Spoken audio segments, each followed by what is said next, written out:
Yeah, I do hope my sound settings are fine because oh my god, today I did change them and I'm not sure if everybody is seeing me correctly. I hope so. Let's actually take a look at what's going on in the pick and ban phase as we are getting this started. Let me actually put it up on the screen over here so we get to see the full picture of the pick and ban phase. It looks like Lani Maleri coming up with the three choices for the maps already, choosing Pangea Standard Reaches. It looks like, man, by the time we're actually getting the countdown going, they did all of this. 15 seconds, poof, it just magically appeared on the screen. We do have them right now with an animality on the left side, and as you can see, Team Ulyss on the right side. We're going to need to see how these boys are going to try to get their civilizations as bonuses for the roster in this game, and of course get that synergy going so they can win. We do have them needing to actually pick up 5 bans on each side at the beginning of the game here, and the pick and ban phase, I should say. And let's actually put it up on the screen that we do have Pangea Standard Reaches as a map. Give me a second. Click on this, and instead of TBD, we do just right over here Pangea SR.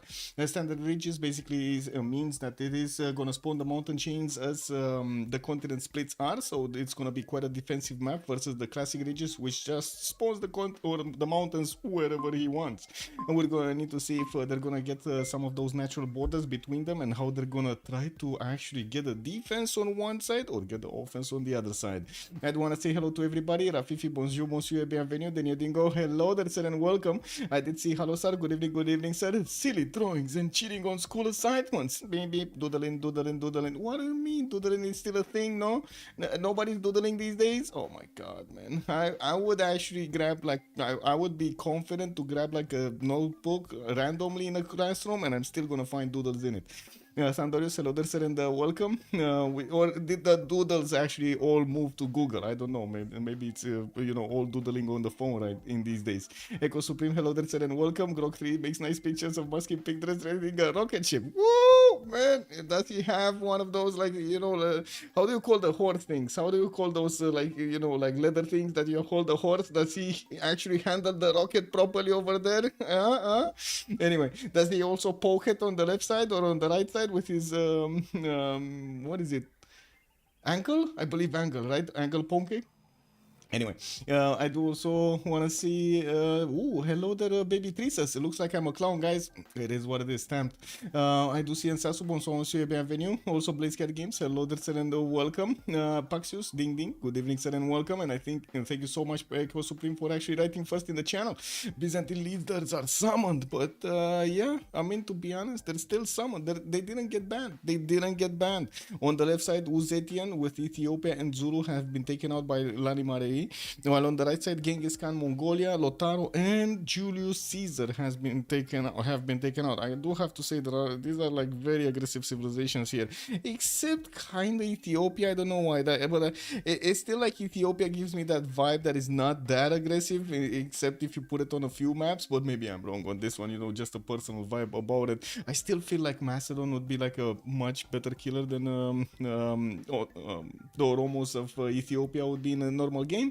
It is what it is, But definitely, I think we can all agree Scythia is a bit too tough to handle. She's too much of Scythia. We do have her just getting out those horses and throwing those arrows of everybody with the Saka horse archers. Have you seen that? Oh my god, man, it's destructive.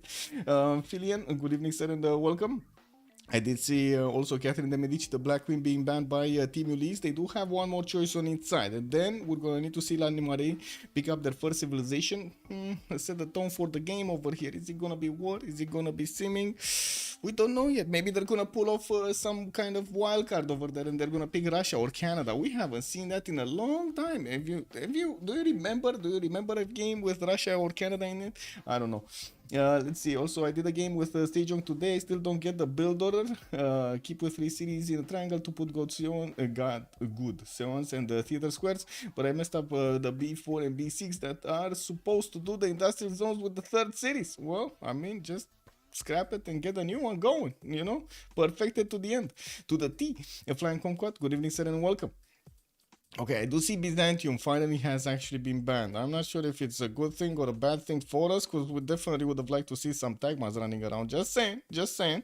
And it does seem like also Gaul has been taken out by Lani Mareri. Immediate pick, Macedon. The big boy is coming in over here. We do have Alexander that is gonna pick up that spear, and we're gonna need to see what he's gonna do with the Hetaris. On the other side, it looks like Rome is gonna be maybe dabbled in, you know. Let's see if they get their feet wet with the Roman legions over here. Ulyss is definitely thinking about it. You see it, the Rome Trajan over there is still thought of. They do have 26 more seconds to go, and they still are not actually picking it. And wait a second, I do need to actually reconnect to the game or something. Wow, what is this lobby, man? I hope it's gonna be fine when I reconnect again. Kick W. Okay, getting back on this one. They did actually pick a Trajan in the long term. Okay, they got Trajan. Now we do see also Kublai Mongolia. That's gonna be a bit of a party pooper over there with all of those K-shakes. Oh my god, you gotta be careful with Kublai Mongolia getting in next to you. And we do need to see how Lani Mareri is actually gonna get their second, since kind of Ulyss has a balanced approach about this. You know, they got Rome that can do basically anything. Macedon kind of only knows one thing, and that's war. So they kind of need to pick something to balance out that war effort. Never mind, they're going Gran Colombia. Never mind. I think it's all war, guys. I'm sorry. I thought it's gonna be a balanced approach to the game, but it looks like Lani Mareri is going all in. You know, they got the pandas, they got the wolves, they got the Pokemons, they got everything over here. Let's actually see if they're gonna manage to pull this off. Cool Whip, hello there, sir, and welcome. Also, I start to feel what to do. That's very good. That's very good. But it's hard to play tall with a Civ that is supposed to be played wide. Well, Sejong, not so much. Not so much. It's Ulyss who lost some final game to Rome early attack in Civland. I don't think it was, I mean, a semi-final. Yes, I don't think it was the finals, though. Chandra will arrive. Chandra might arrive soon, yes. Also, Simone over Chandra. Looks like they did pick Simone over Chandra. They like Gran Colombia more than Chandra Gupta. What can I say? Yeah, I think that is, you know, giving us an idea of how many ponies they like. On Chandra Gupta, you like to do more Varus than ponies. So, you know, it is what it is. We do see also them picking up Poland as a band here, and I do see Vietnam being taken out by Ulyss. Now, this is it. Batrio over there not gonna make it in the game. We're not gonna see those stands just giving a free culture to that nation at all. Yeah, so sad, so sad. Anyway, so sad. Yeah. Anyway, yeah, we do have two more choices for them to go for, and I gotta say, Athena has taken a bit of a break. We might see it. We might see her a little bit later, but it's fine. She's basically downstairs at my grandma right now. Yeah, she has her you know, day out basically, right? Looks like Nubia has also been taken out by Team Ulyss. Oh my god, not even the Pitati archers are getting into this. Oh my. Oh my, oh my. What are they gonna pick? What are they gonna pick to go against each other? Oh man, I mean, there's still Chandragupta, as chat was saying. Russia over here or a Khmer might definitely make it up, but you know, I kind of like unique units over here. So what do we have? We do have some immortals. Definitely the two purchas are still in the game. Nader Shah and Cyrus can deliver those immortals to us. We do have some Japanese nations also, like Tokugawa and of course Hojo Tokimen. Harar Varangian for his berserkers, but I wouldn't really call him on this map. And then we definitely have, what do we have? Philip the second, Philippe, yeah, kind of looks good. Anyway, Hammurabi, oh, Montezuma, man, you can't go wrong with Monty. You cannot go wrong with Monty, right? You get that combat strength for those amenities settled, boom, you cannot go wrong. Doesn't really have those other unique units than the Eagle Warrior at the beginning, which kinda definitely helps you, like especially helps you getting those builders, free builders from converting the units of a city state, basically bullying it to the beginning. Now that actually requires you having a city state next to you, and we're going to need to see if that's going to be the case in this game. And of course, how many continents is he going to have? Is he going to have access to all of those extra combat strength points or not? Neither Shah is coming in on Lani Mareri. Why didn't I see this coming? They definitely are out for blood over here. Lani Mareri already has Macedon, Gran Colombia, and Nader Shah on their side. What's gonna be next? Are we gonna see a Gandhi or something? Chandragupta being picked up? They did take out Sumeria, so we can't have that in the game. Now I kind of feel like Hungary. Don't you think Hungary would actually be quite a nice matchup to these guys? You know, just get the gold, get to levy some city states across the map, maybe have the opportunity to how to say, attack from the back somebody with a city state. Yeah. We'll see how they're gonna finish their fourth, and of course Team Ulyss will need to actually finish their fourth as well. It is gonna be an advantage for Team Ulyss because they're gonna see the full roster of their opponents here. There will be no more counter picking for l'Animaleri, and that's gonna be Cyrus. Oh, they got the double immortals. They say, okay, you know, internal trade routes are amazing over here. One with science, one with culture. Let me actually see. Oh my god, I still have like a lot of 0 MS to all of the lobby here. Who is the host? I don't know who is the host. Give me a second. Tier. Okay. Let's actually get whoop. Tier is official. There we go. There we go. But I think we should be fine now. I think after the reconnect, we should be fine. Okay, so let's see. What's the last one? They're still picking. They're still picking. We don't know. Hungary failed in disgrace as Georgia. Oh my god, man. Varangian is coming in to take the place of Hungary in the game. Okay, okay. We definitely need to see how the city states are going to be held over there. But I gotta say, I would have expected something from l'Animaleri also on the side of city states. Let me swap to the spectator slot and try to actually, you know, not do anything else other than this.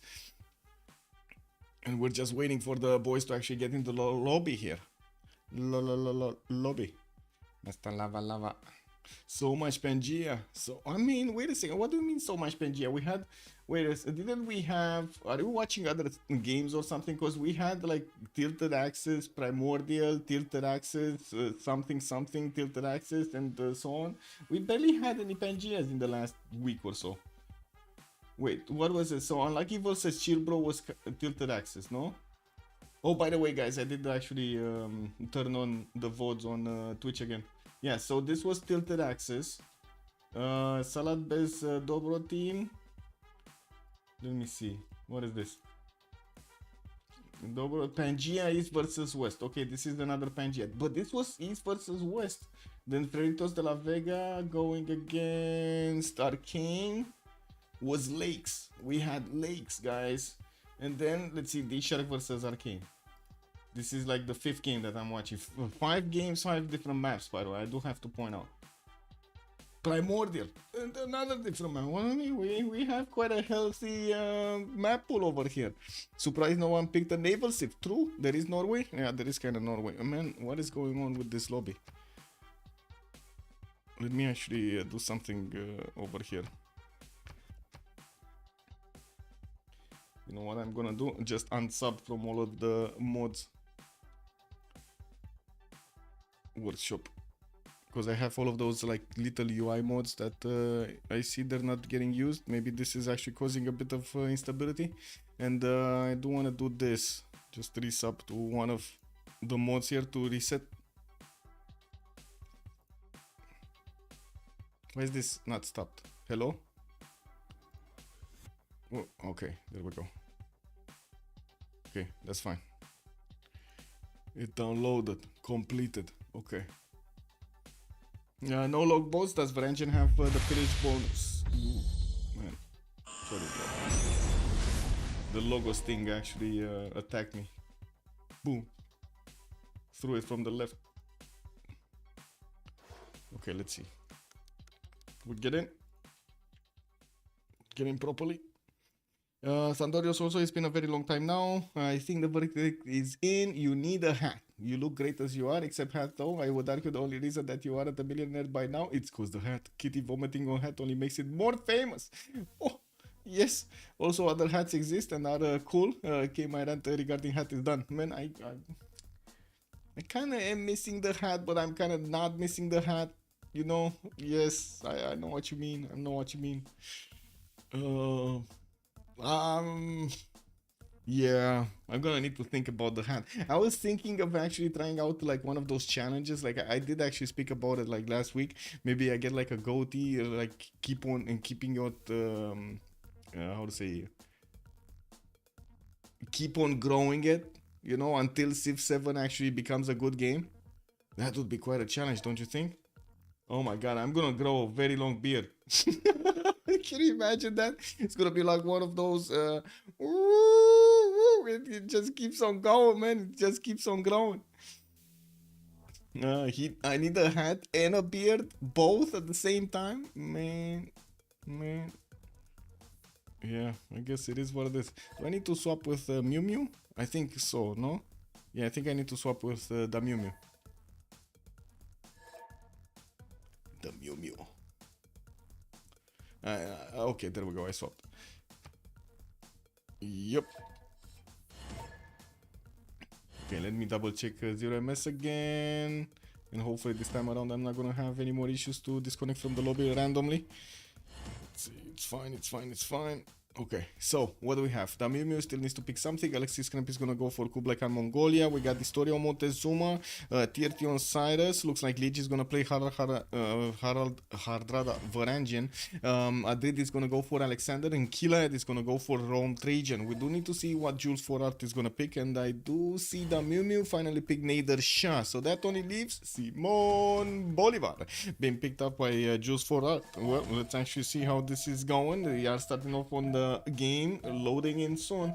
Let's actually put up also the remap prediction over here for the how many remaps. 0, 1, 2, 10 minutes is the submission period. We're slowly getting it there. I think I actually need to pick up my coffee as well. I did wait, Servus, good evening, sir. Grow a beard and wear a sombrero. Woo, yeah, man. One of those with like ding ding ding ding ding ding ding ding ding. Oh man, you guys will crack me up.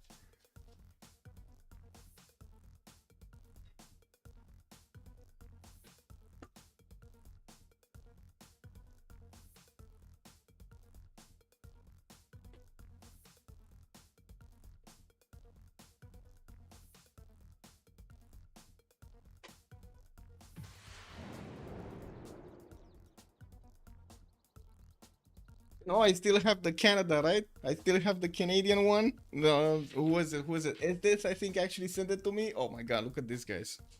Look at this. This is a perfect hat, no? Perfect hat. I'm gonna put it here. We're gonna play today with the hat. Oh my god, I can't see the screen if I put it here. Maybe here. I put it here. We leave it like this? No? No? Maybe like this. Maybe we put it like this. Yeah, you know, it is what it is, man. So many worships, you need new hat always when old one is puked out. Yes, on Athena set. Athena's not here. I cannot actually put it on Athena set. Anyway, where are we going? Are we going left or are we going right, chat? Where are we going? Yes, exactly, Tandorius. Yes. Let me know. Where are we going? We're going left or okay? Rafifi said left. We're going left. So let's see. What do we have here? We do need to take a look at Kilad, and it looks like Rome is gonna be in between the mountains. He's gonna have access to some titles to get the extra culture from, and I do see his cattle settle over there to the north. In between the mountains, he's also gonna get some more cities on the right side, access to bananas. But I gotta say, he's probably gonna need to fight Persia for those bananas. I don't think that's actually gonna be an easy way for him to get a city there. It does seem like he's gonna need to be on this side, on the left side of the mountains, because he does have a very angry Persia on the other side. I don't know, man, those immortals do look scary. We do have him with another river to the western side that looks like it's gonna be heading towards Alexander here. Not the best direction. I'm gonna say Rome here does seem like he's in a bit of a pinch. Rome on the one, Alexander on one side with immortals from Persia on the other side. Yeah, we will need to see how this goes. Harald Varangian is going to be on the coast on the left side of the map, and it looks like he's also going to have Gran Colombia to his north. This will also be another 1v1 here that might actually happen during the game. Lich does have access to the crater lake on the right side, while he will have a lot of coast. There aren't that many coastal cities that he could actually place here. In Cahokia, I mean, I would say it's a good city state to take over, if only it would have had more of those, you know, actual tiles of attack against the city center, but it only has one, so I'm not that convinced. Anyway, We do have Nidaros here getting his scout out in 3 turns, and we're going to need to see him try to get that free fish tile to actually get the extra food going, not to mention get a builder to improve these tiles. He's the only one on the coast, so he's the only one that can do his own celestial navigation boost. Looking at this Storia on the northeast side of the map, looks like if we take a look at the continents here, he's gonna be on a triple continent split. He has to the south another continent that he could easily get some extra amenities from, while in the north side it does seem like he's gonna have quite easy access to these like gypsum tiles, and I do see some olive tiles here.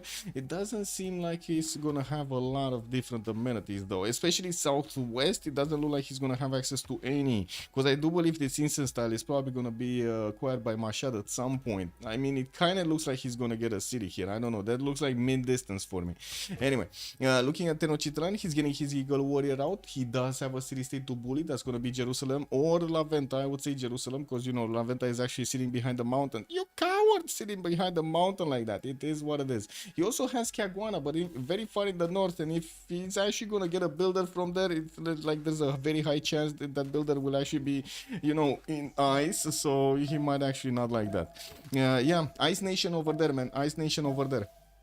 Let's actually take a look at Kublai Khan Mongolia. We got Xanadu getting his scout out in 2 turns, and looks like he's also gonna have quite a few rainforest tiles with a decent amount of forest. He definitely has the opportunity to go also against Macedon, which might actually take away the pressure from Rome, and we're going to need to see how things are going to shape up here. In Mongolia does have settlers that he could place towards Macedon quite easily, and there is kind of a flat highway here that they could actually pass the units very quickly from one side to the other.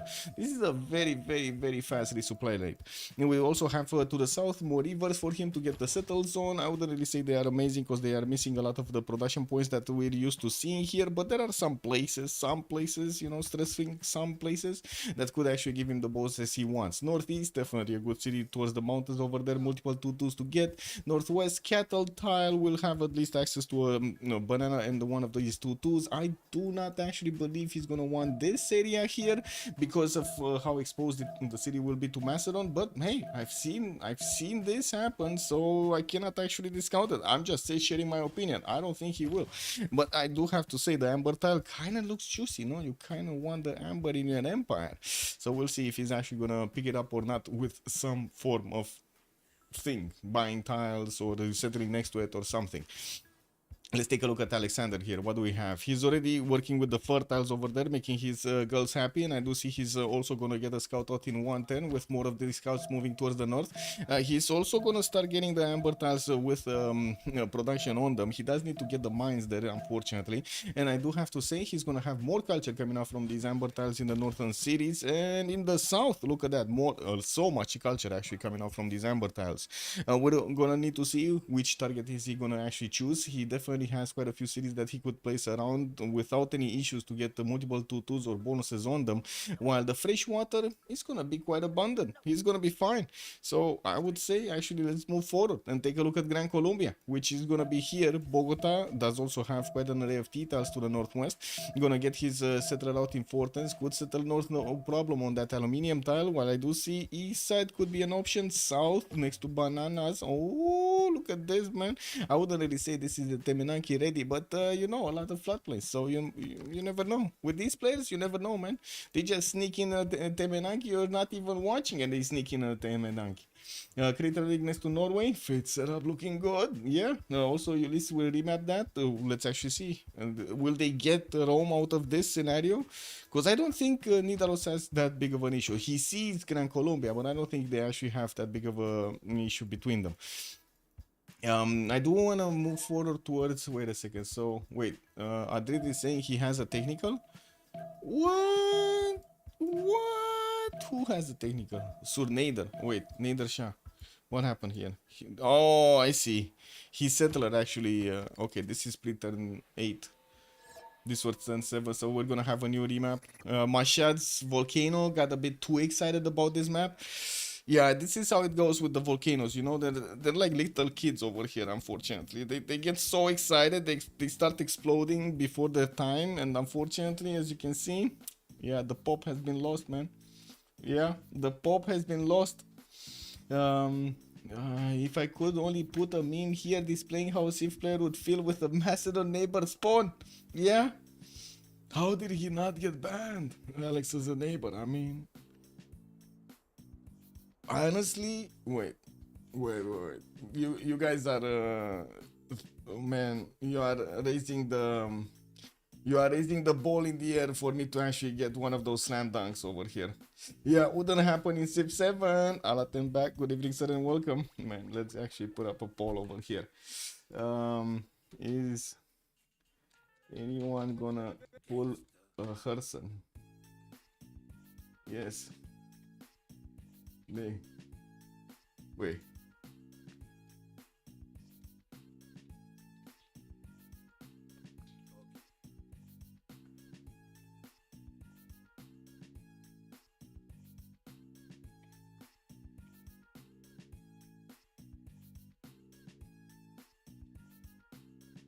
Okay, let me phrase it like this. Maybe you guys don't remember. Is anyone gonna pull a Herson? Is anybody gonna pull a Herson in this lobby? Do you think anybody from this lobby will actually pull up a Herson next to Macedon? Nobody? French rules? Wait, Macedon, this lobby has no good neighbors. What is a Herson? Basically dying to Macedon that was like 20 tiles away with just 2 horses because he never actually got the vision even though he knew about it. 3 tower Macedon during... Yeah, exactly. This was like... It was still... Man. He misclicked, bro. He misclicked. Okay, chat, where are we going? Are we going left or are we going right? Are we going left? Yeah, the Trinda game, exactly. There's too much sex in this game. Oh my god, so much plus 18 happening, man. We're going left. Okay, it looks like old triangle. Good evening, sir, and welcome. Well, we're gonna go again to Rome. Let's actually see. We do have Rome here coming up with Scouting 3. Looks like he's also gonna get quite a few cities actually around him. Definitely will have the fresh water from the northern river, the eastern river, and of course the south. In between the mountains, he's also gonna get to settle quite a few good campuses. +4s all around here. +4. Oh, this is a +4 too. +4. No, this is actually +3. It is what it is. But anyway, he's gonna have his scout coming up in 3 turns, and it looks like the warriors are starting to actually explore towards the north. He does have a direct connection towards Persia, the Mew. Again, he's not getting out of this fight, but it looks like this time around he's actually gonna be a 1v1, not a 2 versus 1 that could have been the last time with Macedon actually poking his finger next to him. Now we do have to take a look also on Harar Hardrada, which this time around he's gonna be in the middle of the map, guys. He's actually at the middle of the map. Nidaros here getting a scout out in 3 turns. He's gonna get his 2-2 and 2-2s around him, and I do see he also has again reef tiles with fish tiles, so he can actually get his rest navigation boost in the Norwegian Sea. Second city, I wouldn't really settle on that rice tile, but man, this is quite expensive, I gotta say. Look at how many tiles he actually needs to buy if he wants to put a city here. That is kind of expensive. And if he goes east side for the fresh water from the lake, I guess this is a little bit better, right? You go wheat tile, you still have a 2-2, and you can grow into the other 2-2 just passively. Yeah, I mean, that's much better. 1, 2, 3, 4, and 5 to settle. That looks much better. He's also gonna have some more lakes in the north and on the west side, so he can actually get his adjacency towards harbors and also his holy sites over there. This time around, I don't see him having the benefits of Crater Lake. There are some wonders, northwest Salar de Uyuni, but it's too far away. And I do see also Lake Redba over here to the southwest. Is this Salar de... No, this is Sahara El Beida, I'm sorry. Not Salar de Uyuni, that's different. Mi scusi. Looks, somebody actually did respond that, yes, somebody from this game is gonna pull off Hearthstone. Okay, let's actually see if anybody's actually gonna pull a Hearthstone in this game. Agreeing with anything he says is just a joke, right? Kinda right now. Of course not. Hearthstone kinda speaks facts sometimes. Kinda speaking. Yeah, it's just a piece of whole. I guess to me, yeah, I don't know, man. Yeah, I don't know. He's trying to push his agenda. What can I say? When people have agendas, yeah.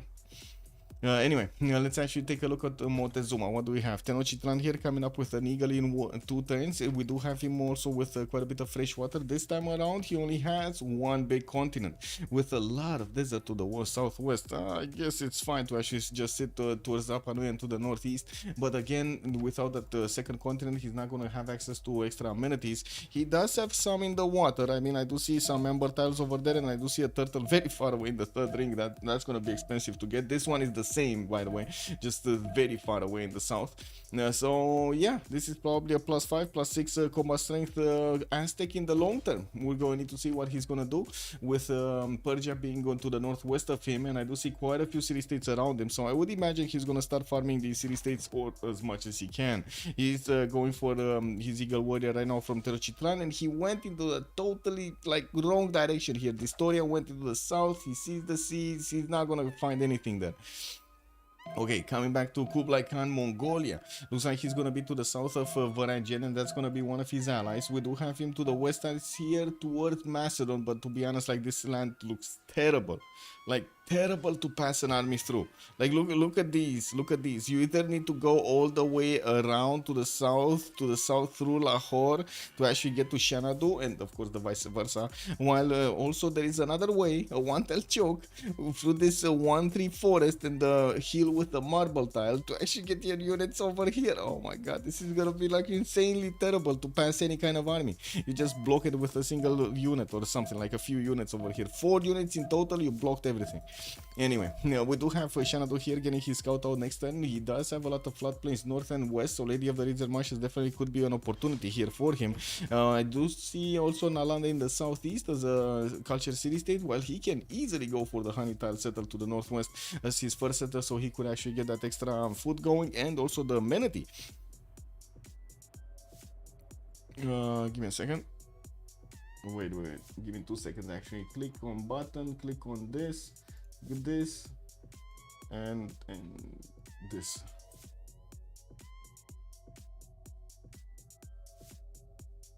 Okay, there we go. Okay, so next up we do need to take a look at the Alexander on Macedon. He does have, I guess, coastal trade routes with Persia by the looks of it. If they're gonna go long term here, I'm pretty sure they're gonna try to put cities on the coast respectively.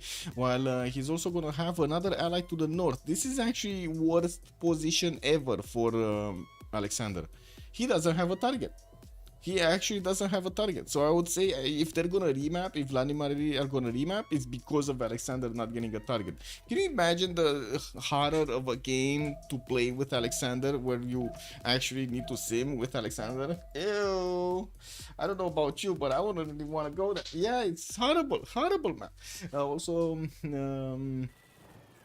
please don't read your previous message, only meant for one person. Yeah, okay, got it. Her solution. Please get games. Kick double, man. Juan J, also good evening, sir. Let me take a look at Simon Bolivar. What do we have here? Bogota will have access to Mount Road. Oh my god, they actually need to give up this spawn. But anyway, it's not that very good with Wonder at the moment. It does seem like he's gonna get the geothermal, probably settle to the west side, and probably a non-fresh water over there in the north on the Citrus. While from what I do see, he's also gonna have a very hard time to actually go against anybody here. He needs to go through Nazca to actually get to Nidaros. And on the western side, I guess there is a possibility for him to go against Kilair here, but man, this is Rome. I would imagine they're gonna actually how to say they're gonna actually defend this. No, I think they're gonna defend this. Doesn't look good for Lani Mariri right now. Cyrus, where is Cyrus? Cyrus is here, so at least they're gonna have a target for Cyrus. Norway, which I don't believe Aztec will come anytime soon for Persia over here. And from what I do notice, Setred is coming up in through from Parsagade, while he's gonna have quite a few tutus around him. To the north, definitely can settle that cattle tile to get the extra population going. While on the western side, he does have this spot on the iron to actually get some food from the rice tiles and also the extra possession from the 1-3. Now, I do see he just bought a slinger. I think he did buy a slinger for that setter coming out. Ooh, that's dangerous, boys. Getting a slinger escort is kind of dangerous these days, don't you know? Also, is this the accidental east versus west? Yeah, Rome is in there. Man, behind enemy lines. Oh my god, he got in deep. And on the other side, we do have TRT also being behind the enemy lines. So it's kind of like 1-1, right? They have like 1-1. And taking a look at Nader. Nader is here. Okay, he has some gold from the Ivory, some Cocoa, but no extra production there. I do see Amber Tiles 131s, and while we do see him with a very good second settle, actually, Northwest over there, 231 Ivory and a 3-2 Banana in the same city, and he could get a 2-2 base over there as well. Oof, that's just beautiful, man. Also, how is everybody doing with Civ7? Did you guys actually pick it up, or still waiting? Rome Simming, Wallow's Throne. Yeah, it kind of looks like he needs Wallow's Throne, to be honest. Like, Hilad over here definitely needs Wallow's Throne. Let me put up the team labels in the meantime, because I think we do have some time, no? So on the left side, we got Ulyss. And on the right side, we do have... Oh, this is the longer name. Lani Ma Le Ri. There we go. This is a much longer name. It is what it is, guys. It is what it is. It's born to belong. I bought Civ6 on the release. I regretted it. Oh, I see. Well, guess what? They actually did want to remap this. What a surprise. What a surprise. They wanted to remap this. I'm upset they didn't release 7 on iOS. Stuck with 6 for the unforeseeable future. Oh, okay. You bought EVE currency instead of Civ7. Oh my god. Why the business? Why would you buy EVE currency, man? What did Papa Chilin taught you over there, man? Man. This is not happening. This is not happening. You boys need to get into 0-0 over there to actually cashing on the money. Don't stay in the Empire. What do you mean? Empire is bad. Like, it's always bad. Like, it's actually less safe to be in the Empire in EVE Online than it is to actually be in a 0-0 space. Wow. Yeah, we're building a base in Warhol. Wow, okay. I mean, I guess it is what it is. Okay, sure. You gotta invite me. After you're finished, you gotta invite me over there. I'm gonna make one of those, what is it, alpha clones, and gonna join. Gonna sit around in my Astero over there, just watching over the base. Ping. Yeah, I can imagine. Everybody has a lot of accounts, man. What do you mean? It's EVE Online. Everybody has smurfs everywhere. Like, man, there was, like, you couldn't do it, right? In the games over there, you had a very high value, how to say, asset, you know, like a super carrier or something. Man, you needed only for the super carrier, you actually needed like 3 extra accounts. 2 were scouts, 1 was your fax on standby. You know what I mean? You needed to actually get all of those, like, sinos moving, the beacon, so you can actually jump from one side to the other. And you always needed to scout out where you're jumping, because you couldn't jump again for a little while. And so that's just basic. You need to have eyes everywhere. Yeah. Why did Animal Shop remap? I'm pretty sure it's because Macedon. I'm pretty sure it's because of Macedon. Also, go right or wrong. Okay, well, looks like Damim is gonna be our target for this map. We do have Nader Shah here, still not spawning. He's not settling. He's not convinced he needs to settle on the first one. Oh my god, where is he? Here. Okay, we do have Damyumu in the middle of the map. Looks like he's gonna have Salar de Uyuni over here to the northeast. Well, this time around is the good one that I was calling about. We do have him also to the south with photo setter on the sugar tile. Well, I wish it was a photo setter, because it looks like Montezuma is gonna be behind these rivers and he's not gonna be close, but I'm pretty sure he's gonna come closer. So maybe we will get to see some form of, attacks going on. That's a lot of floodplains. That's an insane amount of floodplains. Like 3 rivers with floodplains next to each other over here to the south of Mashhad. Oh my god. Anyway, and we do have him also on the east side with Bogota. That's going to be quite close to him, but again, he does have the mountains that would protect him a little bit, not too much, but a little bit. And he's going to have an ally in Gran Colombia. Actually, why am I talking about attacks? To the south, we do have Mongolia mountains, again, kind of like throwing a wrench in whatever Alexis Kremp would be planning and Mashhad would be planning here, while Rome on the western side looks like he's gonna be actually attackable. He's attackable with some horses. Also, Flash Neo, hello there, sir, and welcome back. I loved both teams. Pick all 8 civs. Love to kick ass. Yes, and chew bubblegum. Don't forget about the bubblegum, Flash Neo. I'm a very big supporter of bubblegum until you ran out of it. That's crisis mode. We do need to take a look at also tier T here. This is going to be Cyrus in a corner, and it looks like he's going to have Kumasi in the south to actually trade with as an ally. While I do see Galapagos Islands to the northeast are not going to give him any bonuses. We do have him with a river for settle toward, or I should say settle towards Gran Colombia. And not going to have that much fresh water otherwise, unfortunately. I guess he could get a city over here between the mountains next to that lake, and then Xanadu is going to be behind those mountains, so I'm pretty sure he's going to want to stay away or at least plug these chokes up as much as possible. While to the north there are 2 cities that he could settle, one on the coast, one on the end of the river over here to the north. We're going to see how he's going to try to get his setup going even without that much of a housing. At least he does have his Perideza as a unique improvement, which does give him some extra housing, so there's some good in that. Also, did Civ6 Legend players play from the start? No. Was there a community, multiplayer community early on? I highly doubt it, but was just wondering to hear from you. Are you talking about Civ6, or are you talking about like the switch between Civ5 to Civ6, or the switch between Civ6 and Civ7? Because I do have to point out the timing of Civ6 coming around kind of matches the timing that the Discord started to actually be a thing, and there were more and more people starting to get in onto the platform, and they starting to love the tools that the platform had to actually run a community basically. So the communities beforehand weren't that big, I would say, weren't that big.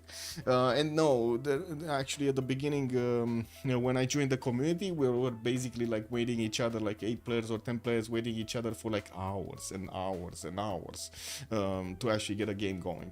We were just sitting in staging, yeah, for a long time. Anyway, it took a long time to actually grow the community, a very long time. Like what, 7 years, 6 years or something. Oh my god. Anyway, let's take a look at the next ones. Gran Colombia, we do have Bogota here. Oh my god, their allies. Wait a second, man, I was thinking there's gonna be some boom boom happening over here, but totally forgot. They're like total allies here. The only one that's gonna get boom boom is gonna be Xanadu in the middle of them. Okay, never mind. Jules Forart does have his scout coming up in 1. He's gonna get that cattle on the right side to settle, and I do see incense style also available for him to settle northwest. Does have mace into the south. That's not gonna be that bad for the extra gold. And I do notice that's a lot of chops. That's a lot of chops in his whole empire. Yes, not all of them are gonna be forest, some rainforest, but with the cocos, with the chops, he's definitely gonna have a goodie spawn over here.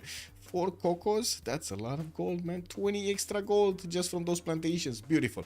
Let's take a look also on Macedon. Now this is a good Macedon. Now this is a good spawn for Macedon. He's in between his opponents. He's at home basically. We do have him getting his scouts out to the north, to the east, and to the south, while he's also gonna put production into a settle coming up in 510s. He's gonna fight for the hut. Who's gonna cross the river, boys? Who's gonna cross first? Who's gonna cross first the river? That's the question right now. Is it gonna be the warrior of Rome, or is it gonna be Adridri with his scout? Macedonian scout wins the day, man. Man, fast little feet over there. Have you seen that cat jump onto the Huttians? Oh my god, man, they didn't stand a chance. He got all of those benefits of 20 extra gold, and he's very happy about it. Looks like he's gonna also get a settler out in Fortens. Does have the access to the citrus settle. Unfortunately, Rome's warrior is kind of blocking that. We're going to need to see if he's going to settle somewhere else. So could easily settle cattle on the right side, or does he have actually anywhere else? No, not really. I wouldn't really say not that much. But anyway, we're going to need to see if the Roman warrior is actually going to be dealt with, you know. This is the time to buy a slinger or something over here. We do need to also take a look at Kublai, Mongolia. Let's see, where is Kublai and what is he doing? Xanadu, Pamukkale, in between him and Tenochtitlan, they are kind of sharing this wonder over here. And I do see to the northeast, he's gonna have not only the pigs, but he's also gonna have bananas next to the pigs. I think that's kind of a match made in heaven, don't you think? Pigs next to bananas? Macedon versus Rome seems like a Macedon. Worst case. Ooh, wait, what? A massive worst case? No, that's a best case scenario. What do you mean? Oh my god, he's in between his opponents. That's best case scenario. I guess he could have been a little bit closer, yeah. to like more of them. I think if they would all be like next to him, he would be so happy. Anyway, we do have the settler coming up in 3 turns from Shanado, and I gotta point out in the south, yes, he does have fresh water from rivers, but it doesn't really seem like he's gonna have a lot of good settles. We do have the rice settle, and that's about it. While in the north, he's definitely gonna have more mountains to actually get through. This 2-2 base with the banana and the truffle is gonna look very nice. And northeast, also another banana settle over there. And on the western side, we do have this settle over here, giving him access to 3 amber tiles and some, maybe some marble tiles. Not to mention the wonder settle that he's gonna get the fresh water from around it, and quite a few bonuses towards his campuses, theater squares, and entertainment complexes. Very nice to actually get going. Let's take a look also on the next one. That would be Monty. Monty here, do we have him with double continent split? Ooh, triple. It's a triple. We do have him to the north with the ability to get onto the purple continent, and also northwest he's going to have the green one. He does need to actually go through the mountains here, and I'm pretty sure he's going to need the trade routes to actually build those pathways between his cities. At the beginning, he's choosing to go south somewhere, and I do see his Aztecian Eagle Warrior is already discovering the city-state of Geneva, that he's probably gonna get to bully into submission here. I gotta say, this time, this is the single map that we've seen right now that we don't see the Historia going to Eagle Warriors. This is the only map, single one that he doesn't go. Oh no, never mind. I'm sorry, I'm blind. I'm blind. I didn't see this guy in the north. Oh my god, man, look how far away that guy actually got from his capital. That's so far away. Anyway, I'm sorry. So he did actually go for 2 Eagle Warriors. Never mind. It is what it is. Ooh, Adridi, this wasn't Adridi the host? No. Wow. Oh. Yeah. I guess I'm the host now. Kick W, man. I guess it's fine. Yeah, 2 Eagle Warriors. He did get the 2.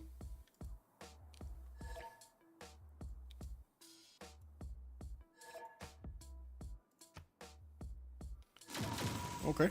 They want to lobby. Shouldn't we get the next turn? My god. That's so quick on the buttons, man. Boom! You know, relobby immediately. Exit to desktop. Bam, bam, bam, bam, bam, bam. Blam, blam, blam, blam, blam.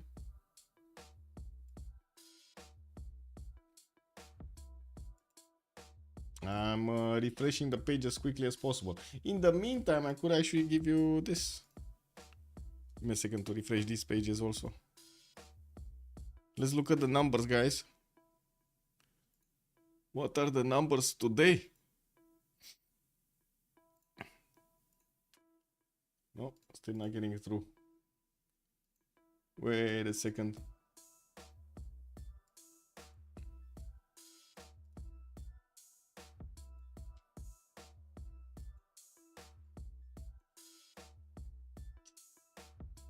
Macedon will go Aztec on this map. Might. Yeah, he might. Terrible land between them, though. Terrible, I see. Okay, opening up screen. This. I wanted to show you this. So still watching the numbers over here. We do have on the Steam charts 41,000 on Civ6 and 49,000 on Civ7. Let's refresh it to actually have the latest data. Yeah, that's it. 49,000. Well, I do see the chart is not looking that well right now. Not looking that well. It is starting to go down, boys. What's going on? Civ6 did go a little bit down, but it kind of looks like it's catching up, no? Let's see, what is it here? Let's see if it peaks again. This would be so funny if it peaks again. Oh my god. What was this? June 2024. Okay, this would be very funny. If Civ6 peaks again and Civ7 just goes down, oh my god, this is gonna be so funny. Funny and sad at the same time, guys. Funny and sad at the same time.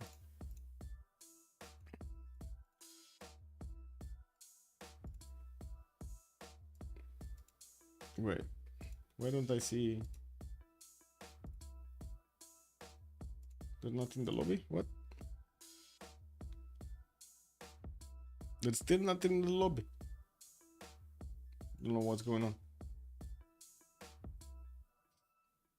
Oh, this is Tuesday, right? This is Tuesday with the Steam updates. I really hope Steam did update. Yeah, I mean, at least mine is still connected.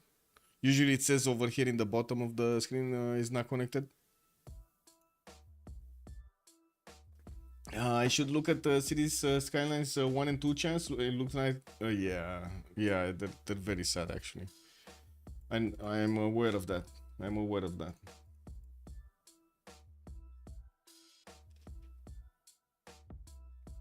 Or maybe something happened to him, or he's restarting Steam, or he's restarting his router, or something. There might be a few things. Let me see. Let's get another 2 charts going here. Cities, skylines, Steam DB. There we go. This and cities, skylines 2 Steam DB. There we go. When I put this here, I love this, by the way, that you can actually do that. This is amazing. I love this. So we got this. Oh my god. 92% versus 52%. Oh my god. It's actually, wait, it's selling lower? No. Lowest price $39.99. Current price $27.99. But its current price on Cities 2 is actually $50. And what is the other thing? Charts. We need to look at charts. A year. Max, actually. Let's go max. Ugh. Oh my god, this is terrible. This game just died. Like, there was nothing over here. No recovery, no resurrection, no nothing. This game just died. Wow. Okay. That is very sad. That is very sad. Man, I was so looking forward to actually have a better version of City Skylines 2. So looking forward.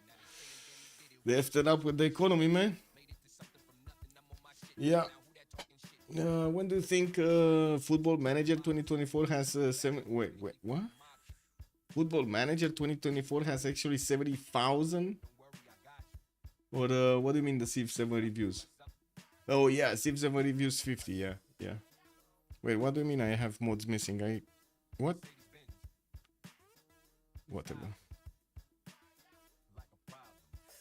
There were none when I saw the host. Whatever. I guess it is what it is.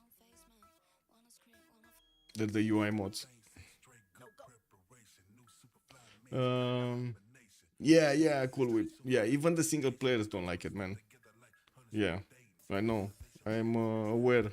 And it's kind of funny that not even the single players, they actually did something like totally even against their own main player base. I mean, I totally understand doing something against multiplayer because that was never their thing, even though it's kind of weird that it's not their thing, like we consider it's not their thing, but then they do actually big multiplayer event in Hamburg. Like, kind of seems like they're interested, but they don't know how to do it, you know? Anyway. You all stressing over City Skylines while I'm enjoying Transport Tycoon Deluxe, man. That was a great game. That still is a great game. You know what that game taught me, Halosar? You never want to go high speed with rail. You never want to go high speed rail. Is anybody here learning that lesson in Transport Tycoon 2? Deluxe, I mean. Or 2, whatever. I don't know. One of those. You never go high speed rail. 150,000 for Kingdom Come Deliverance would have accept such a success. They reached 2 million. Yeah, they did. I'm not touching buttons, by the way. I'm not clicking anything until we actually get to load into the map.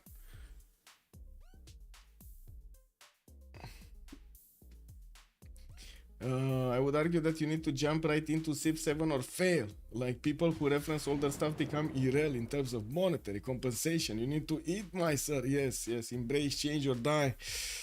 Yeah. I mean, I am embracing change as much as I can. No, you saw me play today. It is what it is. But man, yeah, I guess we will see what the players think about this. And it looks like the YouTubers, only kind of the mainstream ones are kinda, you know, like kinda liking the game. Kinda. I'm not sure if they're actually liking the game, to be honest. Like, what do you think? Do they actually like the YouTubers? Do they actually like the game, or do they do them all of those movies for what Sandorius is saying over here? They need to get that money, no? Fortuna Belly, good evening, sir. Good morning, sir, and welcome. One other game that failed, Planet Coaster 2. Well, I mean, that kind of failed, but it's still giving me a few hours of actually playtime over that. Wasn't expecting much from Planet Coaster 2, to be honest. Okay, so we got in, we're fine. Did we talk about all of them? No, I think we actually didn't talk about one or two. Harald and Trajan. Let's see Harald. Nidaros is gonna be coast. He does have a plus for campus on the wheat tile. And I do see quite a few more settles that he could place on freshwater cities to the north, not to mention the south here. We do have him getting another settler out in 6 turns, and he is discovering Mount Vesuvius on the right side. Could easily settle that citrus actually next to Mount Vesuvius to get the 2-3 tiles and whatever the volcano explodes afterwards. Now we do need to also take a quick peek on Rome, and we're gonna actually need to take a look at their strategic resources next. He does have a settler moving towards the southwest, where Macedon does have a scout in between these forest tiles, but this other scout does smell him. Man, he made a big poop last night. Now everybody smells him.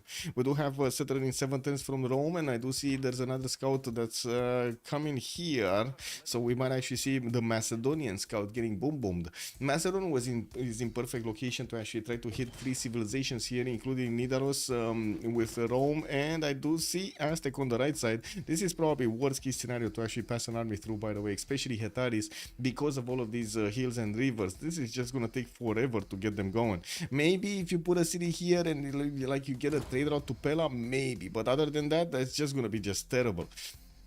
We do have both of them actually sending settlers towards each other, and I do see the warrior of Macedon is coming around. Rome might actually try to block him. You do see he does have a 1-1 tile over here, Wayne pointed, and I do have to ask, are they at war or are they not at war? They just declared war. Okay, they just declared war, and now the shift enter is gonna matter so much. Macedon, he shift enters on another tile. He went for the 1-2-1 over here, and we might actually see him jump onto the 1-3. We do need to see what Kilad is gonna do next turn.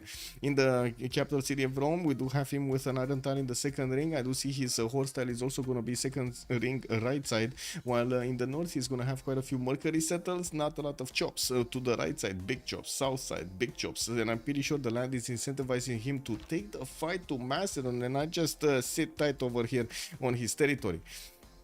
We do have also Hardrada to talk about his options here. We do have him with an iron tile in the first ring. He did place down his first holy site. That's going to be a +3 with the 3 rings of water around him. While he does have also the hordes in the second ring towards the east side. Well, we do have to see how many cities is he going to get to fit on this coast. I would say quite a few, like 1, 2, 3, 4, 5, 6 at least, not to mention the inner ones that are going to give him probably the 9th and the 10th. And we do have him also with Oslo just settled in the north next to a 2-3-1 wine tile on a 2-1 base. Unfortunately, that's not really going to give him a strong base underneath his settle, but you know, it is what it is. And I do have to point out, he doesn't really have extra resources here for a good harbor. Anyway, we're going to need to see how he's going to try to fare later on in the game. Looking at Montezuma, we do have him with the settle towards the southeast. Interesting that he didn't actually go for... no, it's fine actually. Wait, where did I'm pretty sure I saw some other settle that was better than this, but it is what it is. At least he's gonna have the 2-2s. He does have more cattle to chop there, access to iron in the second ring, horses in the first one. Could easily get later on Pamukkale on the right side, and that's a city that he's gonna have towards Geneva. Now I don't know if he's gonna bully Geneva right now, but it kind of feels like that the Eagle Warrior really is itching to actually hit some of the Genevan warriors and you know, shape them into builders. We're gonna need to see if anything like this is gonna happen here, and this is you know, +18 stream, so you gotta be careful with all of this boom happening here next to Geneva. Wait, it was cracked? What was cracked? It got cracked. Whoa. Who cracked the whip, man? Who cracked the whip? Civ7 was built for single player for now. I don't think that there's anything wrong with that. Could be a wonderful gaming experience. I don't know about that. I don't know about that wonderful gaming experience, man. Thandorius, because I'm pretty sure the reviews would have looked amazing if it was actually a single player focused game. I think it's kind of like in between. Oh, Civ7 was cracked on Linux? I have no idea about that, man. To be honest, in these days, it's just so much better and easier to have the games on Steam. But yeah, I guess there are some situations in which you can't even buy the game. That would be kind of bad, no? Anyway, Karmix, good evening, sir. Each Civ5 is lover are players who don't can manage builders, and 7 is really single player. Wow. I did that. It just blurred out, Karmix. It just went out there. Oh my god. Good evening, sir, and welcome. You got some more rhymes like this? Love them. You gotta throw some at me, man. I do see we're gonna need to move forward and take a look at Kublai Mongolia. It looks like Xanadu with Ulaanbaatar. Ooh, now that's what I like. The banana and the pigs in the same city. We do have Mongolia here also meeting the Grand Colombian warrior, pushing him out of his territory here. Man, he saw the banana. He's now moving away from those bananas. Alexis Krimp is gonna have quite a hard time to push back that warrior. Looks like there's a third city coming out from Xanadu in 2 turns. While I gotta say the freshwater does seem like a bit lacking. I would imagine he's still gonna want to get a settle on Pamukkale, and that's to the northeast. Is this gonna be the third city? Not sure. He does have Gran Colombia past these rivers, and it does seem like his scout is moving forward to block the access to this riverside. If this warrior just keeps on going Ulaanbaatar, he's just gonna end up in kind of a mess over here, in a hole. Right? He's gonna send the, oh my god, all of the pigs around him. Anyway, we do have also Xanadu benefiting from iron in the second ring, with Hostile in the second ring to the left side, while he's gonna get his trader out from Ulaanbaatar soon. I do have to say it's gonna take some time for us to actually figure out where is he going. Where is he going? Also, let's see. Flash Neo was saying, for me, I'm not going to buy any game with the Nouveau. So remove the one first, please. The Nouveau. What is the Nouveau? Oh, you mean the Civs? Wait, the Nouveau is that anti-cheat something or whatever it is. Don't see myself playing Civ7 until they drop the separate ages and changing leaders. So maybe never. Yeah, they're not gonna drop that, man. That's I don't think they're gonna drop that. I would love if they would actually make an option in the game to actually get to play one from the beginning to the end. Like, it should be your choice, right, as a player, if you want to play one from the beginning. It should not be forced. But anyway, the anti-piracy stuff. Okay, Lanimar, it's full war mode. Yes, Noob. Good evening, sir, and welcome. The one city Rome. Wait a second. One city Rome. What did happen to Rome? He had to send his settler north. Oh my god, Killa had lost so much time. Wait a second. No, he lost his settler. How? He lost his settler, no? How is this going? How did this happen? He actually lost the settler. There's no way he didn't actually lose the settler here. Right? He was moving, like last time we checked, he was moving southwest. And there was a scout here on the maze, a scout here on the oil tile, and a scout over here somewhere. I think on the 2-1. And somehow, that settler got snatched. Because I'm pretty sure it's impossible for Macedon to actually get a 4th city out so quickly. Like, this is really not... Oh my god, man. Rome might actually die here. We do have 4 units from Norway and from Rome coming in to actually take back Chalkidiki. It looks like Macedon is sending his warrior to try to help, and I'm pretty sure they're gonna need to get some gold for him. They do have a lot of gold to buy a slinger, to buy a builder, to buy a warrior, whatever they want here, but they do need to invest in Chalkidiki's future. And by the looks of it, Rome is just trying to, lick his wounds over here and get another city moving towards the north. A much, I would say, safer way of actually putting a city, but he's not going to get that advantage of actually having the photo city over his opponent here. We're going to need to see like an extra meet between his opponent and his capital city, right? You don't want to lose the capital. What the settler happened to this one? Yeah, the range peasant also, good evening, sir. Why you didn't want to ban Andrew? Man, stop it with this the line over here, because everybody wanted to ban cheaters. It's just a matter of actually deciding if that guy is a cheater or not. Until you don't get enough evidence, why would you ban somebody that might be innocent, no? Anyway, please stop it. There was no option to actually not ban Andrew after everybody actually figured out he was cheating. Hello? You know, stop it, Harrison bot, stop it.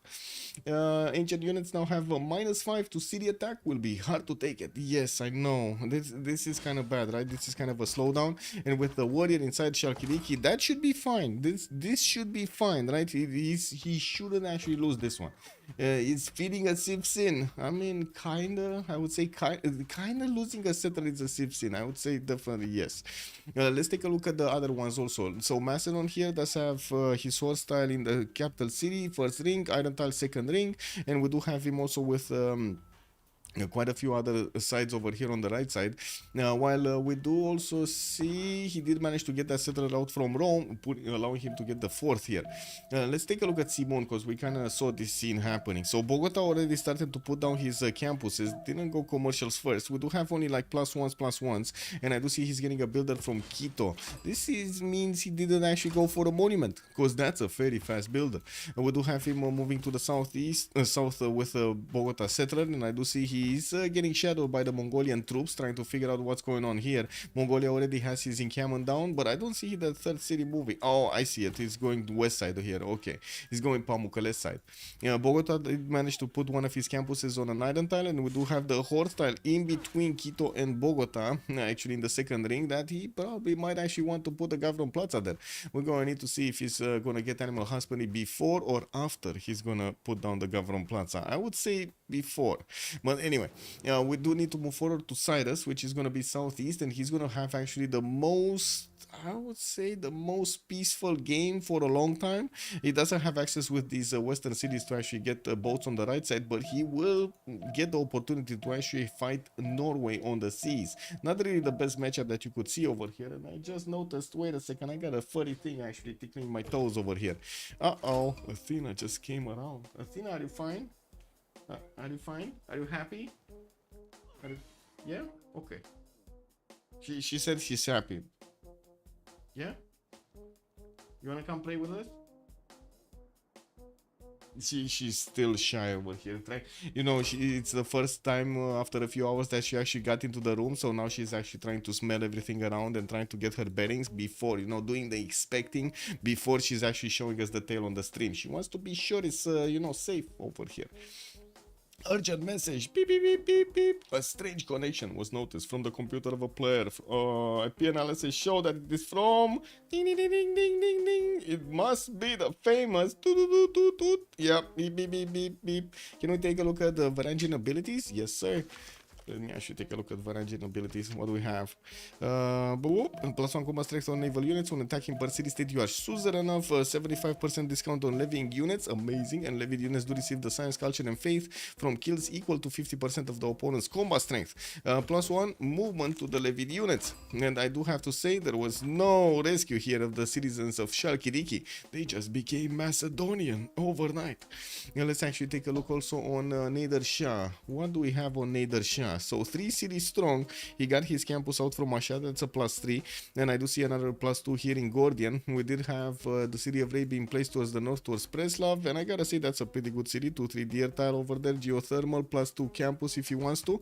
And while we do have Moksha established in Mashhad, in the capital city, he's also going to have access to a horse tile in the second ring and an iron tile to the west side in the second rings. He's going to upgrade those quite quickly, and I do see he's going to have also Aztec in the south to actually trade punches with. We're going to need to see if Aztec is actually going to put a city on this river over here towards him or not. Because to be honest, well, I'm pretty sure Persia is definitely gonna want this territory here, right? It kind of feels like he really wants this territory here, right? We still don't have a pantheon yet, so we don't know, guys, who's going to get Temenanki or who's not going to get Temenanki. Disaster coming. Oh, also Kumasi for Cyrus for now. Yes, Kumasi, Cyrus. This is kind of bad, no? Isn't this kind of bad for Persia? Because you definitely want those internals. And he's kind of like incentivized so much to actually go externals here. It's just splitting his intentions in half. Man, I want to make a comparison, but I don't want to get banned. Anyway, you know, we do have Eagle Warriors coming up from Chalco, and I do see Persia is trying to sneak in a scout, while there is a trader from Chalco. Also, we do have encampments from the capital city of Aztec trying to get an encampment training project next turn. I do want to point out, is he not finishing or is he finishing? Oh no. He's getting a Civic next turn. He's getting a Civic next turn. I really hope he's gonna put this off, because otherwise that encampment, yeah, there we go, professional, man. That otherwise the encampment training projects would have actually gone a little bit higher in cost, and unfortunately that higher in cost gets calculated at the beginning of the turn, even before you finish the project. So he would have needed to spend another turn to actually get that project through. Wait, still waiting for the second remap to happen? There's no second remap, Eco Supreme. No, this is it. This is it. We had one remap. We're staying with one remap. This is it, guys. 1023 is decided. Until Medieval Fairs, Civic Kumasi is definitely better. Well, right now, I guess he kind of disagrees. He's sending his trade out internally. Oh well. We'll see what TRT is gonna do over here. It looks like he's also gonna go for Pingala internals. We do have a very exciting volcano over here, Galeras. Yeah, Galeras, exploding next to Maracaibo, destroying some of that population there, and of course the city's defenses. While Gran Colombia is starting to upgrade his tiles here, it's a bit weird that he's upgrading tiles with Mongolian warriors just running free around his territory, getting 2 slingers to deal with the threat here, and of course we do have 2 scouts that are also going to be available for Mongolia to actually pillage those tiles if they get their hands on. I do see religious settlements has been one of Mongolia's choices here. This is going to be Kublai getting the benefits of that extra production towards settlers and also the extra tiles whenever he's going to settle. While he's also building up the encampment training count, I do see he's not finishing a tech or a civic next turn. We do have a second encampment from Ulaanbaatar, a third one from Keshker, and he definitely needs to get at least one builder out to improve his horse tiles here. With Aztec finishing his first project, he's getting very close to getting another one of these. Why is Mongolia actually going the third project? Because I see he already finished 2 projects. He wants the third project. He wants 2 generals. Okay, who is not getting a general here? So it looks like Persia definitely not gonna get a general. This is gonna be neither shine between his opponents, not getting general. We do have Macedon getting his encampment next turn, and I do see he does have the warriors being sent to the north. A builder coming up from Dion doesn't have a builder in Pella, and looking at the production over here, 11 production. I don't think he's one-turning a project. I don't think he's gonna one-turn a project. He went for God of War and Plunder. At least he's gonna get more points passively from each of these encampments. Then we definitely need to see if he's gonna manage to actually get the builder to chop something. Yeah, wait, we won? We won? Amazing. We won. Yeah. Well, pop the champagne, D. Beasley. What do you mean? Pop that champagne. We need to drink if we won. We do have 2 turns for the encampment training project to finish. Moksha in 2 turns also getting in Pella. And I do see the Macedonian Eagle Warriors. Well, they kind of made a big fuss in the Roman territory. Kume did get settled in the north with God of the Forge as his choice. He could have actually settled closer to Mount Vesuvius to benefit from, oh my god, these juicy tiles. Look at Mount Vesuvius just exploding with a lot of fertility over here. And then we do have the settler starting to move towards the east side, while he does have this time around a scout and a slinger to escort it. I wouldn't really call these very strong units. Anyway, Moksha establishing the capital for the extra faith and culture. Well, I guess more culture than faith. While in the south, I did see Moksha establishing, but not there yet. Moksha also establishing in Nidaros. Still no pantheon here from the cities of Norway, but he did manage to finish most of his holy sites, like 2 holy sites, and he's working on the 3rd one. And there's the pantheon. That's gonna be Divine Spark to get more of those great prophet points. Liege, no ping lag. He's going to improve his amber and his fish tiles over there, and I do see he's also plugging in Moksha for that extra culture in his capital. Oh, there's a lot of boom boom happening here. I think I kind of smell a dead slinger. No, he went out. Okay, he's free. He's free. He's free. Well, I mean, that's kind of a dead warrior now, no? No, he's not actually dead. He's gonna almost die, but he's not dead yet. He's gonna take 2 free shots from these slingers. Ooh. It exploded. Yeah, the big points everywhere. No pink. Wait, no pink dress. What do you mean? Hey, we still need to see Elon Musk in a pink dress. What do you mean? Garessa Festival is also coming around from Gran Colombia. So he's gonna get the extra culture from each of these improved plantations here. While I do see Johannesburg is also getting the benefits of money soon. That's gonna be from Gran Colombia side. Oh, okay. So using that city from the beginning.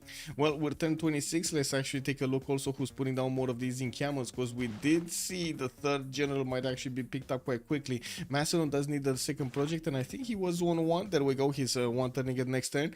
Now, while I do notice Persia is going to start pillaging his tiles here, we do have also Rome trying to get his encampment training project out.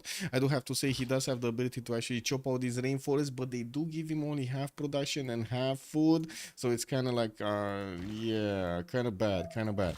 Macedon is also 2 turns out from actually chopping something. He's going to finish an encampment training project next turn, and he maybe he's going to get to 1 turn the next one. Let's actually see if he has enough production here. He's still on 11. Yeah, 14. Okay, he's 14. So he finished 1.